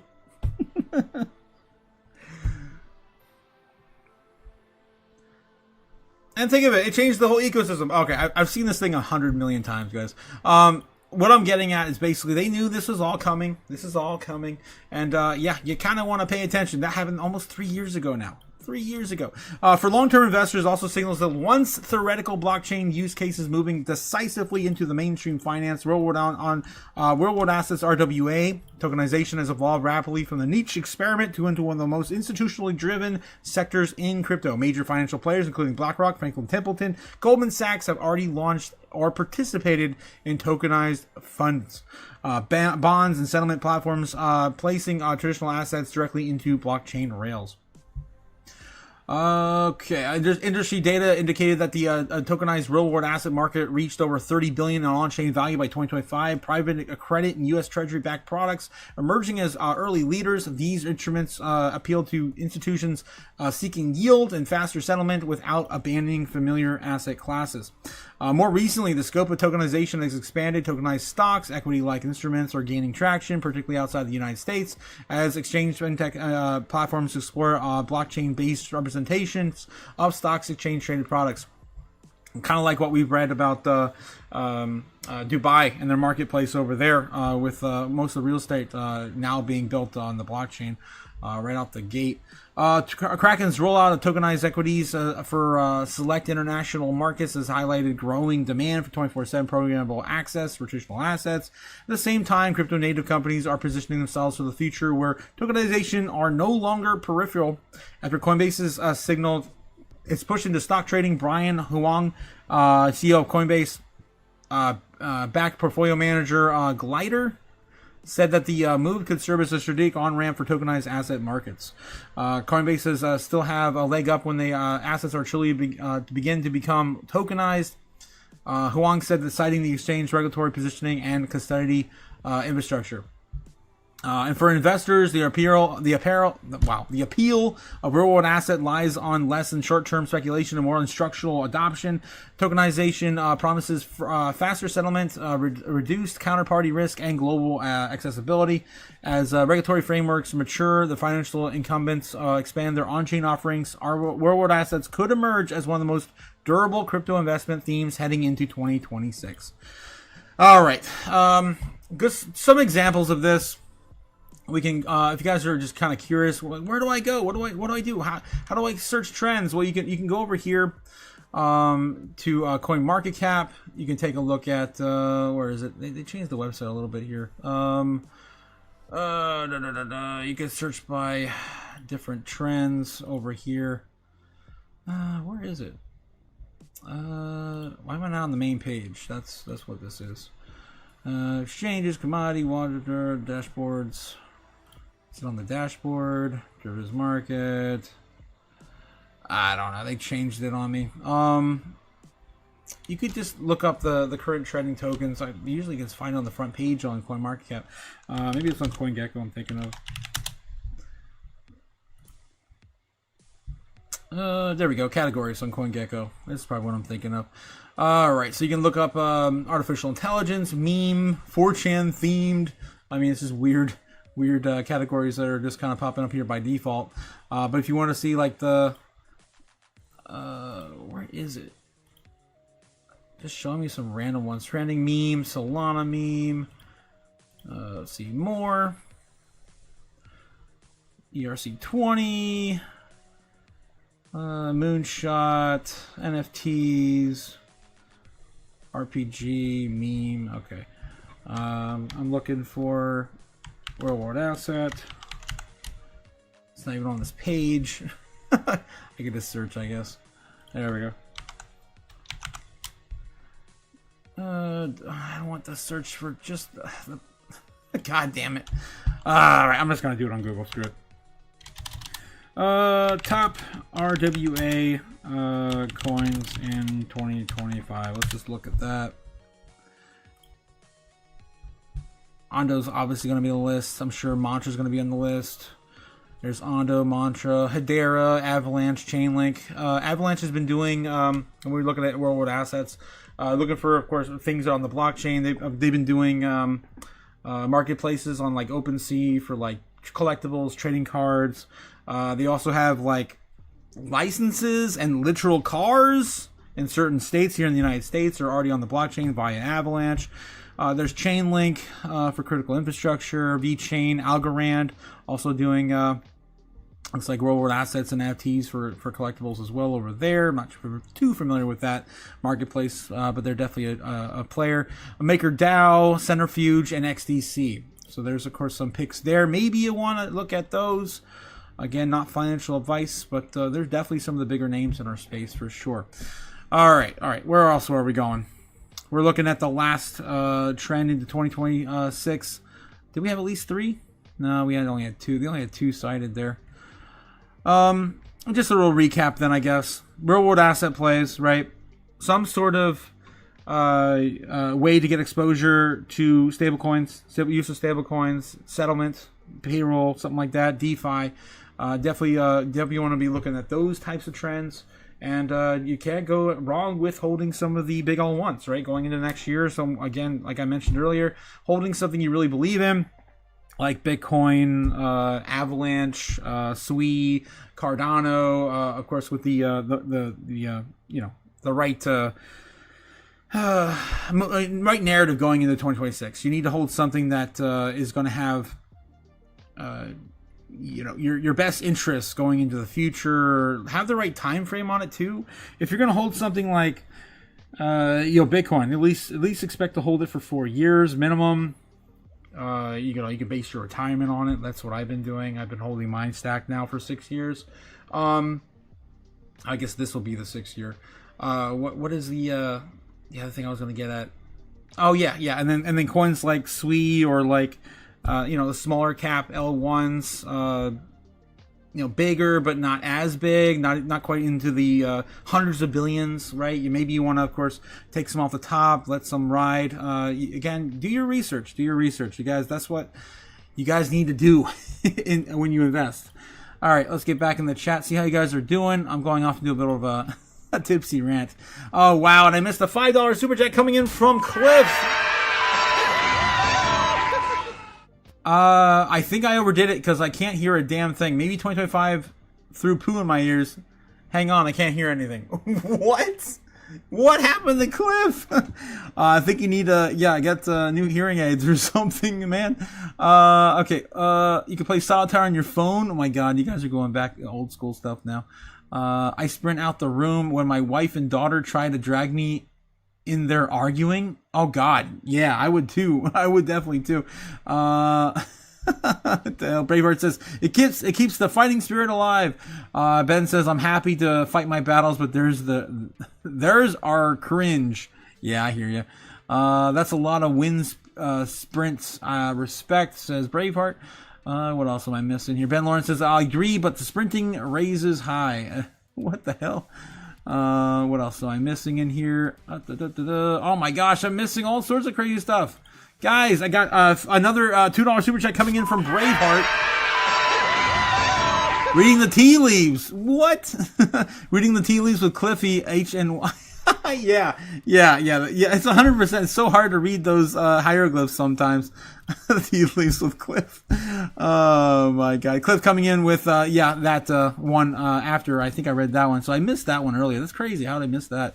You guys also, yes, you just reminded me. Cliff says Ben Lawrence might be a 2025 poo tosser, and in there he has freaking out juice box chaos crazy. Oh, the fire horse. Yeah, the fire horse rocket to the beaver moon. Guys, we also have the wolf moon coming in just a few days. In 2 days, guys, in 2 days time on Saturday, we're going to have the wolf moon. I don't know if I'm going to have time to get on here and do it on then, but if we do start to see some sort of crazy price action, I'll be on here regardless. $10 super check coming in from Cliff. Give me money. Money now. Me alone needing a lot now. Cheers to you, my friend. Oh man. I'll finish this drink eventually, guys, I swear. All right, I'm trying to catch up with you guys in the chat. Cliff says, the video clip audio, yours is good. I hear just fine, says Ben. It was just Cliff's ears.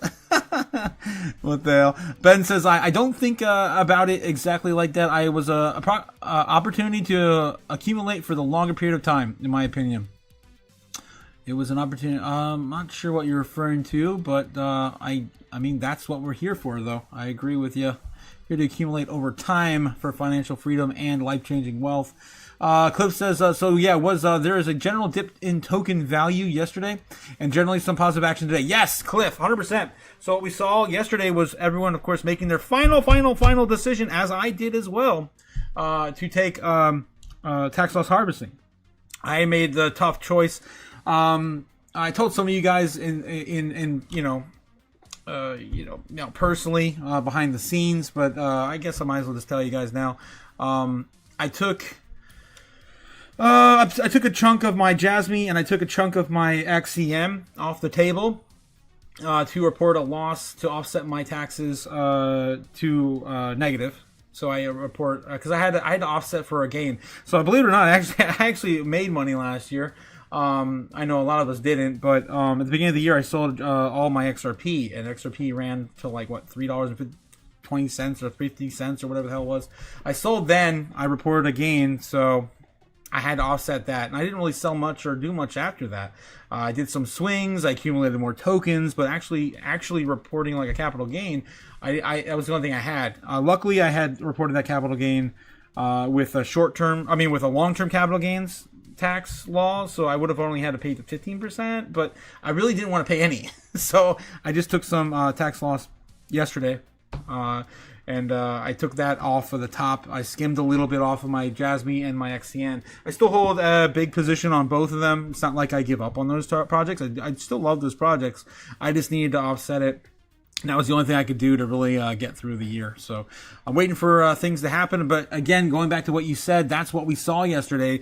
We saw everyone make that decision, and today already buy a lot of that back in. And it's only begun. I think we're going to see a lot more of those buybacks, capital rotating back into crypto towards the end of the month. So yeah, stay tuned for more. Cliff says, what? Yeah, I got you. I got you, Cliff. Ben says, you can look at total market cap. We're higher than we were 6 weeks ago or so. So dumb money has made it a way to crypto. But other asset classes are outperforming right now. Yes, we still have a lot of capital rotating yet from AI bubble and rare earth metals. Coach says, I really haven't checked any wallets today. It's a late 2025 thing. I gotcha. Ben says, here you go. Okay. To Cliff. Cliff says, oh shit, I'm glad I was the only on the toilet. I pissed myself. What? I don't wear my hearing aids. They suck. Oh my god. You actually wear hearing aids? That's so funny. I was just trolling, man. Okay, Ben Lawrence says, to be frank, I told you guys to look at metals before that silver run. That's right. We were talking about it before it even ran too. We were talking about how it was going to figure, of course, facilitated this year by the rising of robots and solar panels and everything, AI, data centers, and more. Oh my, that was back when it was still like, I don't even know, $35-40. Ridiculous. Cliff says, that is fire, Otaku. Yeah, the Wolf Moon, the silver, dude. Yeah, you need that silver for the Wolf Moon. There's so much we haven't even started in 2026 yet. It's going to be a wild year. I agree with you, Cliff. It's going to be a wild year. And I'll be hodling no matter what. Through it all. What? Gamma says, heard you, question mark. What? Okay, Ben Lawrence says, you were on the live with me when he said that, look at the metals. That was about a week before silver ran. Yeah, that's crazy. It's okay, my wife can't hear me either. Oh boy. Cliff says, no way Ben Lawrence won Uno. Bro has deeper fancy words. Guys, we should definitely do Uno one night over on the Discord. I still have it on my computer, I think. Ben Lawrence says, I have short energy. Okay. What the hell? Oh, geez. Oh, no, says Gamma. Yeah. Okay, Ben Lawrence says, we never work, GG. I'm allergic to mango, and I'm too short for some rides. What the hell? You have short energy? Okay. All right, guys, let's see what else we got going on before we dive into... where'd my browser go? Oh, yeah. Before I dive into doom scrolling tonight, let's see. Russia's biggest bank issues first crypto-backed loan to Bitcoin mining company. This comes off the back of the first time ever that the central banks of Russia are starting to, of course, test out crypto assets. It's pretty big. Not many central banks hold or issue crypto directly. So, of course, for one of the largest countries in the world to do it, and now, of course, they're having crypto-backed loans to facilitate Bitcoin mining. For this company. Russia's largest bank, Sberbank, has been issuing the country's first corporate loan backed by cryptocurrency, extending financing to one of the nation's biggest Bitcoin mining firms, Intelion Data. This might be a response to what we are also hearing last week about, what was it, the Ukraine deal with America to protect Ukraine for 50 years, has some sort of nuclear power plant or something that was going to be facilitating crypto mining for America. Maybe this is why we're getting all this retaliation now from Russia. I don't know. It's kind of weird. In a pilot deal, Intelion pledged digital assets into mined as collateral, marking a significant moment of the integration of digital coins into traditional banking practices in Russia. Sberbank, whatever, did not disclose the size of the loan, the amount of the crypto used as collateral, or the loan's duration, underscoring that the transaction is experimental rather than the full commercial rollout. Again, this is all pretty new coming from, Russia, coming out of Russia. Now we see the interest in the small contracts from banks, businesses, and the government. The digital ruble offers many other opportunities for smart contracts, and we want to make this area one of the key ones, one of the priorities of the development of this project. All this, of course, requires additional discussion and preparation. Therefore, our intention is to move on the mass implementation of the digital ruble a little later than originally planned, namely after we work out all the details in the pilot and consult with banks in the economic model that is the most attractive to their clients. For businesses, for people, we will be able to name a new date for the mass launch later. I would like to emphasize the project is ongoing. We will expand it to both terms of the number of participants and the range of operations. And this, of course, coming out of the central bank over in Russia and their central bank rollout. And there, of course, there are probably CBDC coming soon. I don't know. All right, guys, if you haven't already checked it out, the link for the shop is down in the description below. The shop is now open. Of course, you can purchase merch over there. We got hats, we got hoodies, we got t-shirts, we got coffee mugs, we got stickers, we got socks. Got socks. Yes. and of course, mouse pads. Don't forget, of course, to pick up something for your chaos loving friend. All right, moving on. Yes, we have, of course, the doom scrolling segment coming in here now. Let's see what else we missed in breaking news possibly today. All right, Andrew Bridgen over on X says, this is what China showed us last night that we can do in drones and AI. Take a look. My God, it's just like freaking... It's not even real life anymore. The future is here, guys. We're living in Blade Runner. It's already happening. Crazy. It runs the most advanced AI drone light show on Earth. Out of China. Insane. HODL, 40% of the Bitcoin that ever exists is on this list. Yes. Satoshi Nakamoto holding, of course, still 1.1 million Bitcoin, yet to be mined. Right now is only 1 million. That's it. Coinbase, now holding, of course, 948,000. Wow. They came up on the list fast. They're now, there's more. Wow. Binance used to have more Bitcoin than Coinbase. Is that true? That's nuts. Let me check the Bitcoin treasuries real quick. Actually, no. Let's go to the CoinGlass. Yeah, Bitcoin on balance sheet on Coinbase. Yeah, that's not true. Maybe it's also facilitated by some of the holdings for the ETFs, because they do facilitate all the ETF Bitcoin. But yeah, it's crazy. It's I'm only seeing about 800,000 on Binance. These numbers are, I don't know. These numbers aren't really off. They're off somehow though, because remember at the beginning of the year we used to have we were down to like 2 million, and then for some reason we just jumped all the way back up to 2.5, and it was an adjusted metric over the entire course of time. So I don't know what to believe in anymore when it comes to amount of Bitcoin on exchanges or in these institutional wallets. But yeah, we do have this list here. Allegedly, Coinbase Pro retail, they're facilitating about 948,000 Bitcoin on that platform. BlackRock's Bitcoin ETF, that is about right there, 770,000. I think it's like 778 last time we looked at it. On BlackRock Strategy holding 672,000 Bitcoin. 500, that's also correct. All right, so all these numbers do seem a lot more believable than we're seeing on these other outlets, in my opinion.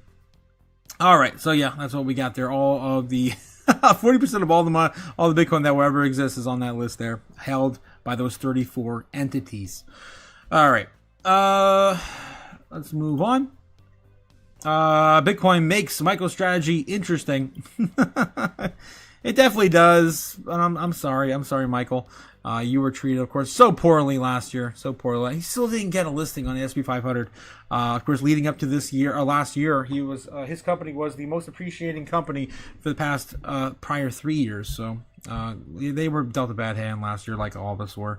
Zback Network saying Happy New Year from Zback and the network team. Welcome to 2026, guys. Of course, their marketing is still as on it as ever.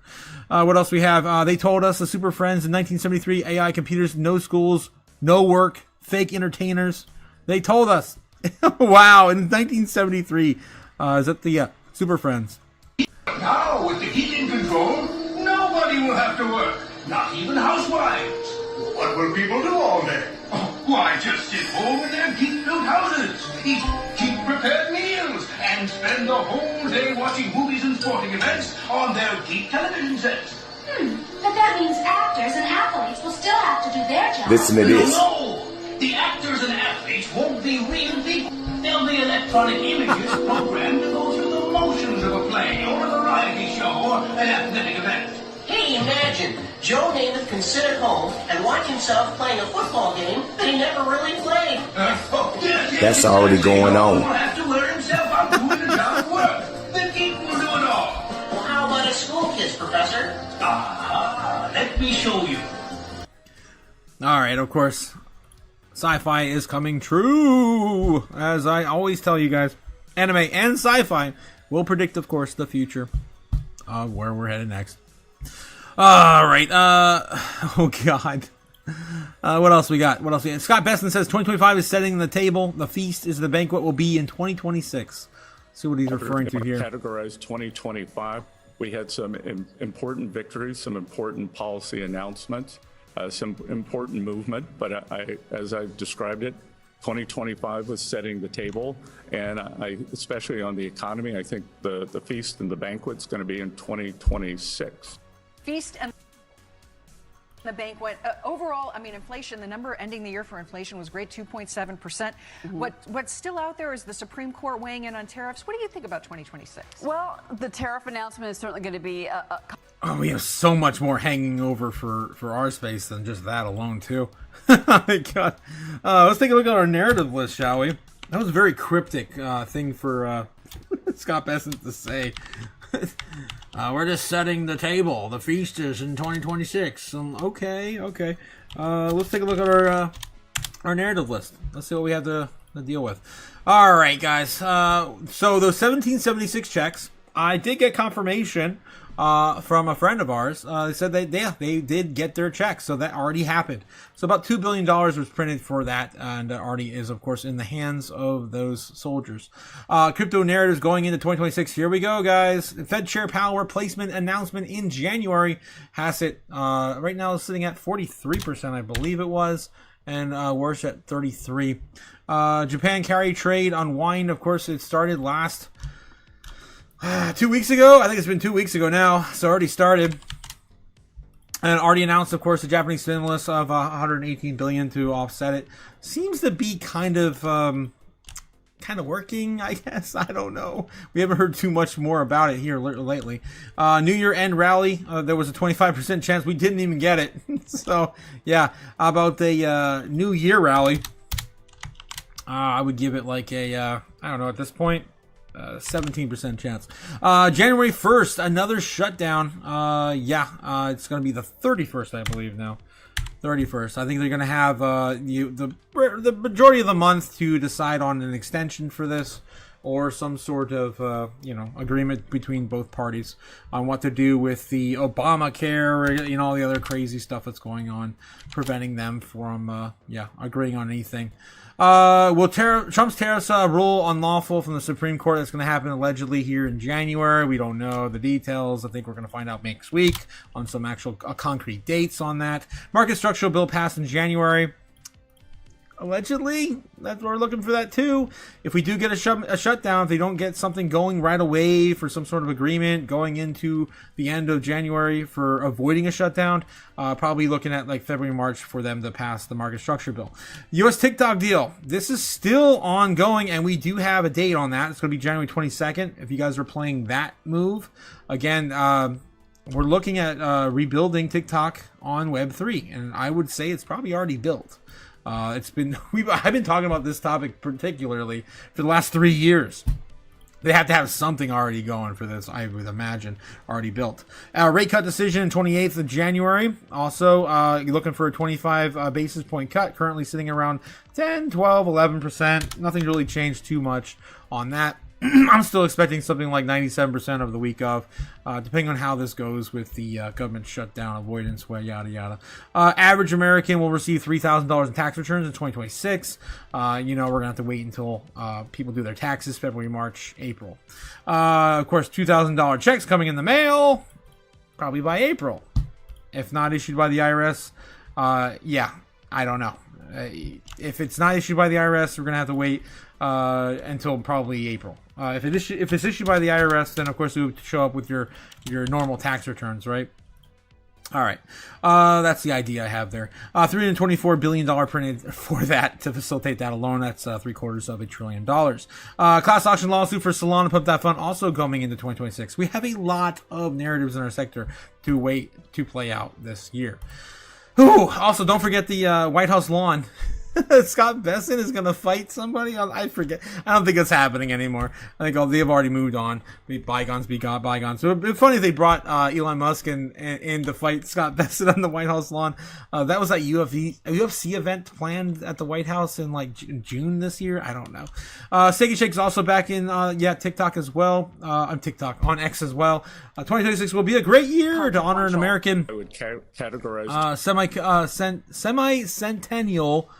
We launched the $2.5 Patriot milkshake. Damn, that's insane. That's probably the cheapest milkshake I'd ever even seen in my life. Probably. That's on the I guess I don't know, today. I don't know. Last 5 times Bitcoin was oversold, price double within roughly 3 months. Extremely oversold, extreme opportunity. I agree as well. Jason Lowry, blaming Bitcoin to protect your failing hegemony is not going to help you. Your financial system is going to collapse. Yes, go. Bitcoin didn't cause a bunch of bankers to debase servers or savers and destroy the purchasing power of the currency. Bitcoin didn't cause a bunch of bankers to debase savers and to destroy the purchasing power of the currency. I don't know why he said it like that or they wrote it like that. It doesn't sound right, but yeah, basically, Bitcoin. It didn't cause bankers to do that, but I mean that's what we did with our dollar. Our own dollars, of course, debased savers, because if you save in dollars, you're losing 10% of your purchasing power every freaking year saving this stupid shit, right? So yeah, and of course, destroying the purchasing power of our currency. Bitcoin didn't cause that. Bitcoin, of course, is the salvation for that. Let's see what he has to say here. Maybe they just rewrote that quote wrong. Driving me nuts. Bitcoin didn't cause a bunch of bankers to do fractional reserve lending. I think we can all agree about that, right? Something I Bitcoin knew. didn't cause a bunch of bankers to take too much leverage. Bitcoin didn't cause bankers to debase savers and to destroy the purchasing power of the currency, to bail out the bankers who are fractionally reserve lending and taking too much leverage. Okay? Bitcoin didn't kick entire sovereign nations off of an international payment system. Okay, so we have to keep that in mind, right? If you're an architect of a financial system, then it's your responsibility to not motivate people to leave that financial system, which means don't debase them. Don't continue bailing out the people who are making the mistakes. Don't kick entire sovereign nations off this thing. Like, it's your responsibility to not do that if you want to maintain like the dominant financial information network. Okay, don't blame Bitcoin for your, I almost said something bad. Don't, I'll just leave it at that, okay? So, and by the way, if this is more than just a coin, right? If this is bit power, if we have no kidding, again, this is theory, I could be crazy, I'm relying on other people to evaluate, that's how computer science works, computer theory works. If we have no kidding figured out a way to project power in from through cyberspace, a new physical power projection protocol that will transform cybersecurity and national security, then blaming Bitcoin to protect your failing hegemony, let's call it for what it is, okay, that's not going to help you. It's still going to break down. Like, your financial system is still going to collapse as long as you keep on doing the things that I just said, okay? What you would actually be doing is you would be forfeiting our access as a nation to this protocol, to bit power, okay? You would be denying us access to this future. And that would be a strategic nightmare. Okay. That's the weirdest way I've ever heard explained, but okay, sure, why not? Okay. Well, all right, moving on. The major, at Jason LP Lowry has a point. All right, I'm moving on. Okay, drone-based solar panel cleaning is starting to look a lot less gimmick and a lot more practical in maintenance, as a maintenance tool. Yeah, look at that. Damn. It's a big drone. Holding a lot of water. Drones can remove dust and sand from panels without physical contact. What matters now is to remove dust from the sand panels without physical contact. It matters in large solar farms where soiling losses add up quickly and access is difficult. The interesting part is that not the drone itself, but the workflow. Rapid inspection and cleaning in one pass, and no scaffolding. No shutdown of whole arrays, minimal water use compared to traditional methods. Pretty cool stuff. Again, we're getting more and more robotic every day. What else we got? Neuralink will start high volume production of brain-computer interface devices and move to streamlined, almost entirely automated surgical procedure in 2026. Guys, these robots can do these surgeries too with like so super precision. Like, I showed you those videos, I think it was a few days ago, where them like, surgically removing an egg, and we showed that like a year ago too. I mean, it's pretty old video. They've been able to do this crazy stuff, and then of course putting the egg back together again and sewing it back. It's crazy. Anyway, what else we have tonight? More robots playing tennis. Jeez.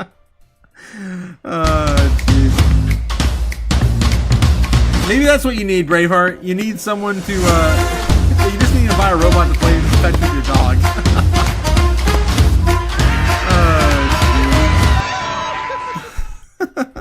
That's pretty cool. You don't even need a friend anymore. You just have a robot friend to play tennis with you. China's new firefighting drone system is incredibly advanced. Another video on this. This is crazy. I've never seen. It looks like the Trade Federation STAP, I believe it was, Star Wars. Which was their battle drone. I think it's I'm pretty sure the Federation STAP. I'm thinking maybe that's a speeder bike. Yeah, no, I'm thinking that's a speeder bike thing. They had their like Federation droid carrier. I forget what it's called. Yeah, this thing. MTT. Yeah. Oh, we're literally in Star Wars now, guys. This is ridiculous. Oh my God. Man, why am I getting Legos? But damn it, I want the freaking movie scene. Okay, whatever. The multi-troop transport, better known as the MTT, was a massive elephant-like repulsor tank used by the Trade Federation and the CIS Army. It was 30. Yeah, I'm just trying to find the clip. Yeah, it rolls out like that. While it could serve as an anti-personnel tank or a battering ram, its main function consisted of rapidly deploying droids to the battlefield. MTT's slower deployment involved opening its hatch and placing a total of 112 B-1 battle droids using a complex hydraulic rack. Later variants... Guys, we're gonna go to war with these eventually one day. I'm just saying. It's crazy. When I saw that, I'm like, oh my God, dude. Wait until they have the drones deployed like that to take over an entire city here in America or something overseas. All right, Stretch dividend rate turned up 11% for January 2026. Happy New Year from Stretch. Of course, MicroStrategy's Stretch product. JP Morgan now accepts Bitcoin as collateral for loans now. That's crazy. Oh my God, you don't have to go to Ledin anymore or some of these other crypto-only firms. You can, of course, go to JP Morgan down the street. That's crazy. UB Tech Walker, the tennis robot. We already look at that. Still are now paying 11% cash dividends with Stretch. I could have sworn at the beginning of the rollout it was 13%, but 11% is still not bad. What else? MIT's our origami robot starts as a flat sheet, folds itself when heated, and then becomes a tiny robot that can crawl, climb, and swim. And this is how the CIA is going to steal all of your Bitcoin. What the hell? This is ridiculous. Justin, Turkmenistan officially legalized Bitcoin and crypto mining and exchanges. That came out 9 hours ago. So, good happy days for Turkmenistan. If there was no icon there to show me the flag, I probably would have figured this was all made up. But okay, I believe it. Boston Dynamics Spot masters the whole body manipulation using AI to drag, roll, stack at 15-kilogram tires with precision. Man, it's like insect-like. Crazy. Nuts. All right, I think that's it, guys. I think we pretty much covered all of the breaking news. Whoa. Wow, that's crazy. Is that Gary? I don't know. No, Gary wasn't. I'm thinking of a hurricane. That looks like a tornado. All right, moving on. Anything else? I think that's it. I think that's pretty much it. U.S. lawmakers expect to advance crypto market structure legislation in early 2026. That's nothing there. Thank you, Cointelegraph, for nothing. All right, guys, going back into the normie searches as we do at the end of every single live stream. Let's take a look and see what they're looking up today. Usually what they do, of course, they look up 3 things. Typically, they look up video games, sports, and celebrities. All things that don't have anything to do with their space whatsoever. And then that's why, of course, the normies stay distracted and don't acquire any wealth. Let's see if they're looking up anything relative to our space today and give them, of course, a grade based on A through F American grade scale. All right, let's see what we got. Ole, Miss Football, Sports, Alex Earl, Tom Brady, I'm assuming sports. I don't know. Alabama football, sports. Normies love their sports. Yeah, they got 3 in a row. Tic-tac-toe, 3 in a row. Ano Nuevo, I don't know what that is. Zohan Mandani, of course we know who that is. I'm not sure why he's trending today. Heat versus Pistons, sports. 76ers, sports. Gunner stacked on, I don't know. Sports. God, it's normies love all their sports. Oh my God, so much sports. Is 11 alive? It's probably coming from Stranger Things. I'm not sure why Dungeons and Dragons is particularly trending, but obviously that's been a theme ongoing in Stranger Things. Lane Kiffin, Esti Haim. Switzerland, Chevy Chase, Montauk. Again, another Stranger Things reference. I have not seen the season yet. I was waiting for it to complete and then watch it with a friend when I get back in February. Runaway Netflix. It's a TV series. It looks like on Netflix. Crans, Montana. I don't know. Probably celebrity. I don't know. Brennan Morton. Rock and Roll Hall of Fame 2025. And Piper Raquel. Normies, of course, are lost in the sauce, distracted, and are going to avoid all of the gains this year in our space. All right. Stupid. They get an F. They get an F, of course. F minus today. There's nothing of value there. Interest over time, guys. Interest over time for Bitcoin. Still fading. This is the last 12 months. You can see we're on the lowest we've probably ever been on Bitcoin going into January 2026. I wouldn't say the lowest we've been. 38 on the index here on the year. 34 in September, which is interesting because that was right before the great big breakout. Again, it could be another sign, right? Of course, when no one's paying attention, we tend to do things. And then that was probably it. Looks like September was the lowest we had all year on the last year. And Bitcoin's just starting this year on the lows. Let's take a look at the last 7 days on Bitcoin just to see. We did see some peaks here at the beginning of today. Looks like 6 a.m. UTC. We did break out on the index, hitting 100. But the markets are closed today, which is really, really interesting because we did get some interest with normie searches, even with the markets shut down. I do like that. I do like that. Interest over time for Bitcoin on Ethereum against XRP, against Doge, and Solana. Look at this, guys. This is a first. Holy shit. I have never seen this. What? What are you, stupid? That's crazy. Bitcoin, the only thing relevant today, peaking. XRP's down in the gutter with the rest of the other horsemen. Yeah. Used by the CIS, allowed the MTT to... It is, Doge, Ethereum, Bitcoin, XRP, and Solana. All, of course, represented on this chart. Let's take a look at the last 7 days so we can get a clear picture. This is crazy. Bitcoin, only thing of relevance right now. Man, these are so low. So low on the index. Bitcoin is sitting at 100 here on the breakout. 20, 25, 26, 15, 16 on the overall index throughout the entire last week. That is nuts. I feel like something changed on Google's trends. I don't know what I'm looking at anymore. This is so bizarre. But yeah, the relevance right now of XRP is dwindling. Down with the likes of Solana, XRP, and Solana, Ethereum, Ethereum, Doge, etc., etc. These are, of course, the biggest names in our space that are Google searched on the day-to-day. All right.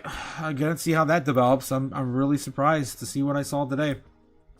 What else we got, guys? Let's take a look. Let's get back, of course, full circle back into Bitcoin's current price chart. Price action, 88,500 on Bitcoin. Doesn't look like we're going to see that breakout tonight to 89. It's still pretty early, though. It's possible in the next 2.5 hours, we do see a run up back to 89K. That might be all we see, though. And that's fine. That's all we really need to get. We need one more launch back up there to facilitate this potential breakout. Let's see if I zoom back in on the 15-minute what we got to work with. This is what I'm talking about here. We could have already done it. We could have already done it. Albeit a little lower than textbook, but sure, why not? Do something like that into the morning open. Of course, let's clean this off the board and take every bias possible out of the equation and show you guys where the likelihood of Bitcoin's going to go into tomorrow morning. Tomorrow morning, we do have... I'm pretty sure the market's open. I don't think they're going to take off tomorrow. I want to get back to normal, guys. I want things to go back to normal. I've missed enough time now. Let's see. Where is it? I lost my browser. I also finished my drink while you guys, when we were watching all those videos. All right, let's take a look, of course, where the order books are looking at again tonight. Brought to you, of course, by Kim by the White Stone Land on YouTube. Not looking too bad. We do have a wall here at 89. So 86.5, 88.5 is going to be hard to break out of. We're hitting a wall right at 88.6. All in all, the charts look pretty good. Let me take a look and see what's going on here. Oh my God, there's so much, guys, so much on the order books. All right. So this is what's been building up since we've been on the live. Nothing too crazy. I think it's about the same. We're starting to see a little bit more added here since I started the live stream. Not too much here in the last 2 hours, right? Damn, 80,000 getting stronger by the minute. Holy hell. 72 as well down here. Dang. I'm excited, man. I can't wait for something to break. The biggest thing we have on the board right now is about our support right now on the board at 86,000, 86.5. 86.5. 87K. That is the strongest thing we have on the entire order books. You can see it's very, very, of course, lit up right now. There's a lot of orders, liquidity there, of course, waiting to long and buy back in at 87 flat, which is not that far away from where we are right now. Again, the more and more we squeeze this thing to the downside, the more and more we're going to see probably a breakout very aggressively to the top. I think now if we did start chipping through this, and we haven't chipped through this much at all, like at all, the quicker we start to chip through this, the faster we, of course, go back to breaking out of 90K, and of course heading towards 95. And after that, we got nothing. We got nothing between 95 and 105. That's a pretty big gap there. They are starting to build up a little bit here. This is all, of course, brand new. I've been pointing this out, obviously, as of a few days. It's exciting to see where we head next. Looking at this, I'm feeling pretty bullish. I'm feeling pretty bullish going into the second week of January. Okay, all right. So that's what we got. There's a little bit of a storm here, but you know, if we can smash through all that right towards 90K, 89.5. Yeah, we could probably smash back down, retest 85, 87, eat that a little bit, and swing back up and just take the cake, providing nothing else is stopping us with any new headwinds. Same thing on the monthly. I'm looking at the same thing here for the month of December.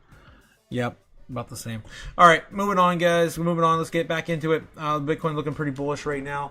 5.6 billion over 5.7 billion right now in trading volume. It's almost neck and neck. We're about ready to do something. It's starting to stall.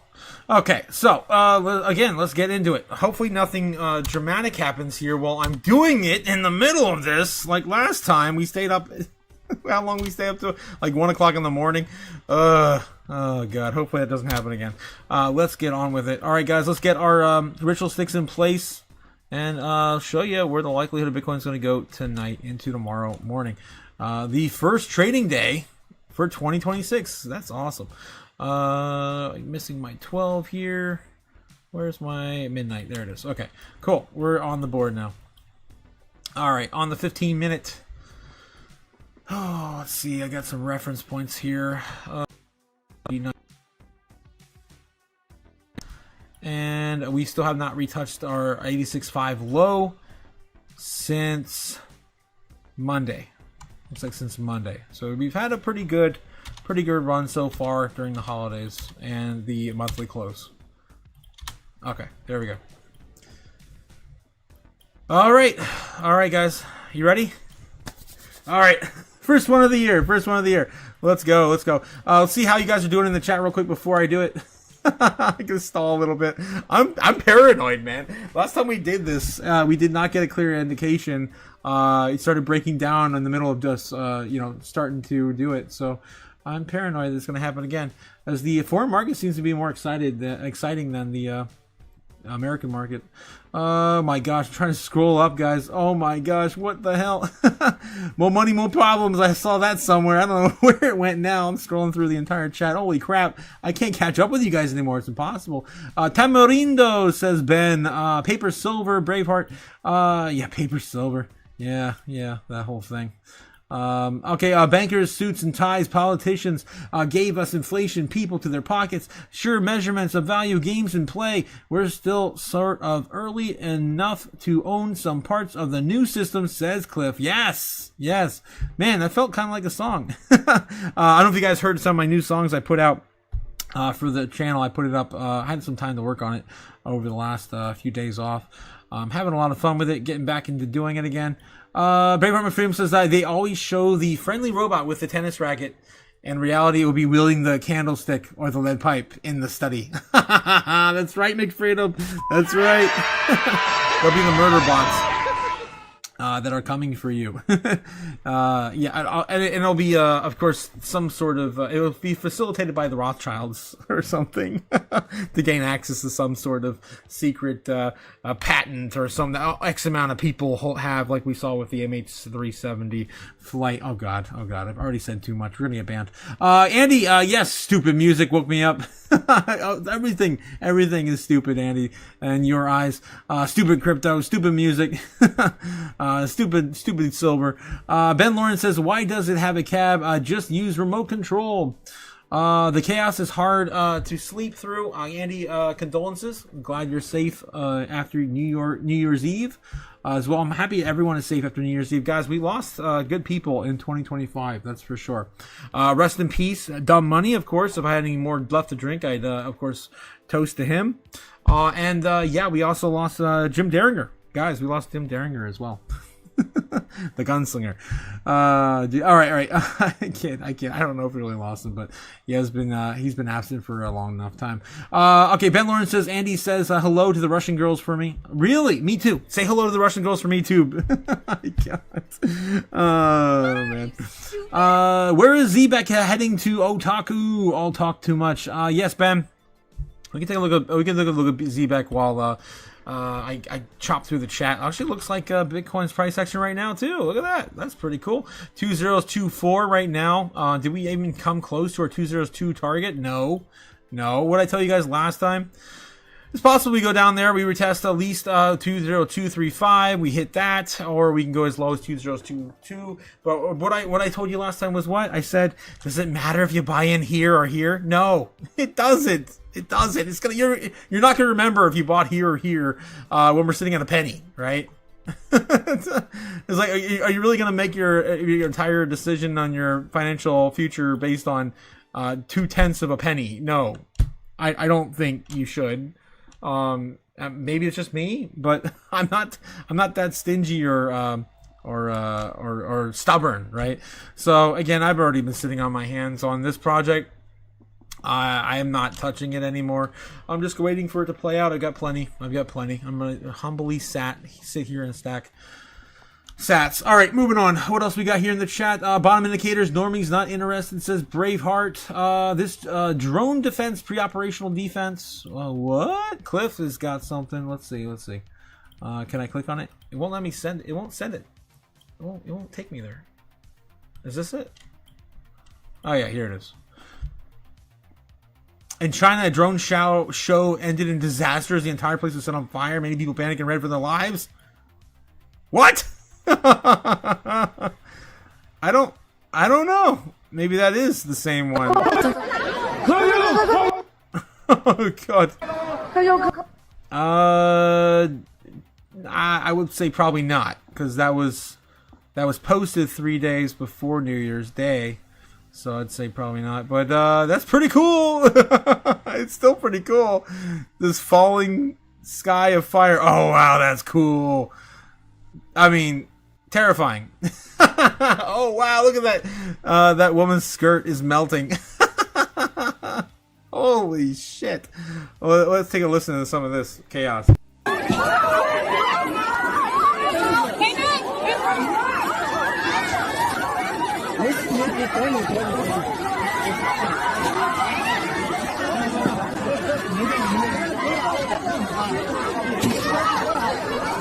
Did they just overheat and explode the batteries? Or I don't know. That's impressive. I haven't heard about that one.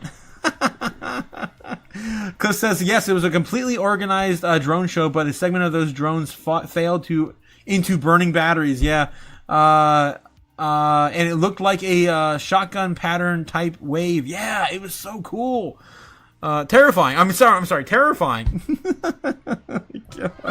I just like to see things burn, guys. Oh, jeez. All right. What else we got? Hey, ladies, Booger Glider's here. How's it going, Booger Glider? Staying out of prison, I hope. I grabbed more Zebek at 20235. I'm happy holding in there instead of fiat. But it was a small DCA, says Braveheart. Yeah, I actually thought about rolling my take loss into Zebek. It's a different asset, so I wouldn't be triggering a wash trade, right? And on top of that, I'll be holding probably the best asset going into 2026. Just saying. I'm a little biased, but whatever. All right. Pyromaniac says Ben. I know I have a problem. Taku is mean. Listen to that laugh. I hope no one was hurt, but it looks so freaking cool. All right. Come for the news, stay for the chaos. Indeed, Maximus Diamond Hands. Yes, indeed, my friend. Did you send me that email yet? Did you send me that email? Maybe you sent it to the wrong one. Don't forget, it's the Crypto Otaku. Gotcha. Just let me know. I gotta give you your prize, my friend. I will not forget. I will not forget. All right, let's get back into it, guys. Let's see what else we got over on Bitcoin's chart into 2026, the second day of 2026. Damn, it's looking like it wants to do the thing. Yes, the breakout, of course. The cup and handle pattern to the upside, at least retesting 89,000. Let's take a look and see how this plays out here tonight. All right. I'm over it, guys. Let's just do it. On the 15 minute. There we go. Damn, even on the 15 minutes, got another piece of bullish, pattern here developing. All right, I think I'm just trying to get enough of this in the screen. There we go. I should be able to work with this. All right, guys, showing you, of course, that Bitcoin is likely going to go into, tomorrow's price action into the morning open. Let's see what we got. 9:45 p.m. right now here in the States. 10 o'clock. All right, so let's do this. Let's maybe come back down a little bit here. 10:45, 11, 88.6. Chop up here. Just going sideways for this cup and handle to possibly break out. 12:15, getting closer, getting tighter. We do start to see a breakout. Maybe on our baseline target, we only hit that 89.3. Maybe on the rebound here, right around 2:30, 3 a.m. Losing that and probably going back down to where we started into the morning open for America. That's going to be and that's not a great looking pattern going into tomorrow morning. That's going to be our baseline target. Of course, producing a head and shoulder out of a cup and handle. I don't know. I mean, if it goes sideways a little bit longer, maybe then tomorrow afternoon we could still see, a breakout. Looking something like that to about 90,500, maybe even 91,000. They still kind of keeping us subdued, man. We just can't get back above 92. 93 is where we really want to be, but who's counting? We have to get to like 96 now to be above the fire sale. All right, so that's our baseline target for tomorrow morning. Let's do, of course, our bear and our bull case scenario for tomorrow. Our bear case scenario says that we're going to come back down here, and we're going to probably retest 88,000 maybe for another time. If you lose that there, if we do around 3 a.m., it's going to probably send us back down to about 87. Or maybe even the worst case scenario, something like 86.5. I don't know if we're going to touch the bottom of that. 86.5 is right about, I guess that is 86.5 down there. Yeah, 86.5. I don't think we're going to go that far down, but if we do start to see a sell-off right around 3 a.m., it could send us down to at least 87 and some change. So something right down there. Showing you, of course, the worst possible outcome. Anyway, then, of course, we're doing a bull case scenario for tomorrow. And Bitcoin's price action, say we just continue this upward and we hit this early, 89,300, right around 11, see a retracement back around 12 o'clock to 12:30 and a breakout. We'll see hopefully a 90K again tomorrow. I'd like to see that. If we continue that going before 3 a.m., we could even see as high as 90,700 or maybe 91. I don't know if we're going to touch that high, though, but that's going to be our bull case scenario. Maybe chopping around and keeping at least 89 and some change for tomorrow morning. That might still be a little high, but we'll deal with it as we go into that tomorrow. All right, so there's our bull base and bear case for tomorrow morning's price action. We're also going to be looking at, of course, the super bear. Super bear right now is going to touch the no-no zone. Guys, again, the super bear is never, ever, ever, ever played out. Never, ever has, of course. I just, of course, have to put it there for my super bears that watch the show. All right, so yeah, that's the super bear target and the super bull case scenario, which we were robbed of the final time last year. With super bull case scenario has played out 3 times. I never ask for it, never demand it. Of course, when we do our Crypto Chaos magic segments and I do the whole ritual, I never ever demand that from it. But we're going to be looking at possibly 100,000 just for the Super Bowl, because where the hell else are we going to go, really? That's about a That's only like a $12,000 move. That's possible. It really is. It's not even that crazy. Bitcoin, of course, the largest candles ever produced. I think it's like 10, 11,000 candle to the upside, 20 to the downside. Those are the only biggest candles we've ever seen on Bitcoin's price action. So, still possible, still in the cards. I'm just not betting the family farm on it. All right, so what's the most likelihood of us getting tonight? With this setup, we're going into 2026, capital rotating back into the market, liquidity coming back in. Total market cap sitting right now at $3 trillion. I think still sitting at $3 trillion. Everything looking a little bit bullish. Even the market cap, the order books right now, I'm showing you guys higher and higher levels being sustained, right? We actually have some sustained activity higher and higher and higher almost every given day now. I would say that's probably looking a little bit more bullish going into the first trading day of 2026. It is a Friday though, so I don't really want to. I feel dirty saying baseline bull, but I mean, where else are we gonna go? Are we gonna go back down to 87K again? Do this whole range thing again? What we were doing since the beginning of the year? Are we over this now? I mean, last time we touched the low of 84K was back in the middle of the month of December.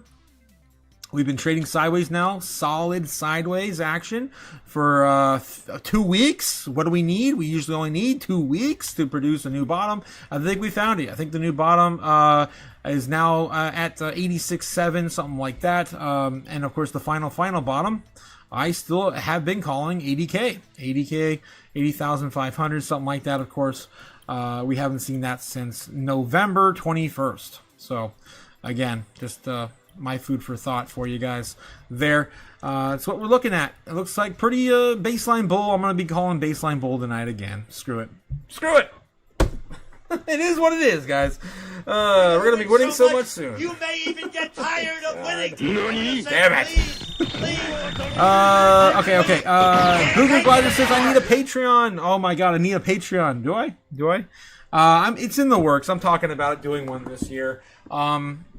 I just, I understand you guys have a lot of different needs, and I'm not really one to bring all those to the table, to be honest. So I want to make sure I at least provide you some sort of value for a Patreon fee. It would not cost much, I'll tell you that. Probably going to lock certain things behind that that you guys enjoy, and probably do, of course, our own private conversations there. I know. I just gave you guys. We hosted a documentary on Tinfoil Hat Tuesday that YouTube would not let us watch. They actually gave us copyright bans and restrictions, and I got flagged for it. And I think from what people are telling me, 3 strikes you're out. And I'm like, what? Like per year? Because that ended last year, right? I don't know how that all works, but anyway, I'm thinking about it. I know some of you guys have definitely asked about it, and you continue to ask about it. So I'm definitely looking at doing one in 2026. A lot of things are gonna, change in 2026. I'm gonna be making a new intro when I get back to the studio in February, March. I'm gonna be, creating a whole bunch of new AI related content. I don't know if you guys noticed, I have a whole bunch of new songs I just added to the channel. I'm also, creating more and more, artwork and brand materials for my show every single day. I want to get the, I had an AI companion planned for last year, but the device never arrived. I had another camera offset I was going to incorporate into my show for BitChan. Bitcoin Chan was going to be her own entity. Hoping to have that going for this year now, since that equipment has been delayed. There's just a lot of fun stuff, guys. I am also going to be taking up a job, I think, when I get back to the studio as well, because we don't know where direction this market's going to take us. Although I am very bullish for the future of crypto, I am still very cautious when it comes to my finances, and I am down a lot this year. I put a lot into the show, a lot into the studio, and I took a lot of losses in my personal life. I sold my entire video game collection. I moved into an apartment, my bunker, right, in an undisclosed location in Illinois. I've got to change my my budget. So I'm going to probably be taking up some work again. I get back Hopefully I'm able to get a time frame that doesn't interfere with my morning or my evening live stream. So nothing should really change. I just won't be as readily available as I have been. So that's something I'm looking at when I get back in February. So yeah, just kind of giving you an update on what's going on with the show, how things are developing into this year. I'm excited for this year. I think it's going to be a good year despite what people are saying. I think crypto is going to, shock people because this asset class is not going away. 4-year cycles are over, whether you believe them or not. I did personally believe in them up until April, May of last year. I was questioning it. And here we are in 2026. I don't believe in Manel anymore. But yeah, it looks like Bitcoin's already starting to do a little bit of a push up here. 88,700, heading towards our bull baseline target. All right, let's see. Back in the chat, see how you guys are doing. Boom! $10 super chat coming in from Cliff. Thank you, my man. Money now. Money. Damn. When break in. News through the chaos. A quick question. Were Starship Troopers and The Matrix really released within a 2-year period? I think you're right. That's completely off topic. But I think Starship Troopers was like 97, 96, something like that. And Matrix, of course, was 99. So I think it was like right around that same time period you're talking about. Why do you ask? That's crazy. Maybe Mandela effect for you. Maybe you don't remember it that way. Jesus, guys. See what else I might be missing in the chat here. Let's see. Brave Army Freedom equals big handsome man. Yeah, I guess I would classify that as well for Braveheart. For those who meet him would probably agree. Gammaconis, thanks again, guys, for all coming out here. And I can't wait to see where we are going to land into next year, especially when all the normies come back into crypto when they get those stimmy checks. I mean, if it's anything like last cycle, guys, oh my God, it's going to be crazy. Although there's a lot more coins in there where last cycle, people are going to still get hurt with the whole memes and all the nonsense. But if you stay part of the course and, of course, hold the proper assets, I think you're going to do fine. And you can't go wrong with Bitcoin. I've never lost a single sat with Bitcoin, never lost a dollar amount with Bitcoin. So I of course encourage you guys to look at assets like that have some sustainable longevity. All right, moving on, guys. I will see you guys tomorrow morning with the first market open for 2026. Have a great day and stay safe. Don't do anything stupid. Don't do anything stupid. Before the bull run, guys. I will see you again soon. Later. Happy New Year, guys. Happy New Year. Fly me to the moon. Let me trade among the stars. Let me see what freedom's like without money and gold bars. In other words, hold my king. Oh! In other words, let's make history. Oh, tomorrow is more coming and let me huddle forever more and more and more and more and more. I long for Hollywood talking and going. In other words, I choose you. In other words, I love you.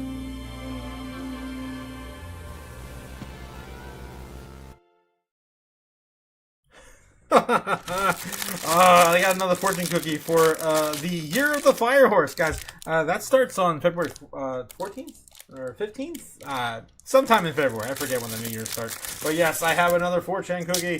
4chan for you. Let's see. What do we got today? Your passion for sports will keep you young and full of vitality. Not really. I don't have a passion for sports, so no. I'll keep running, I guess.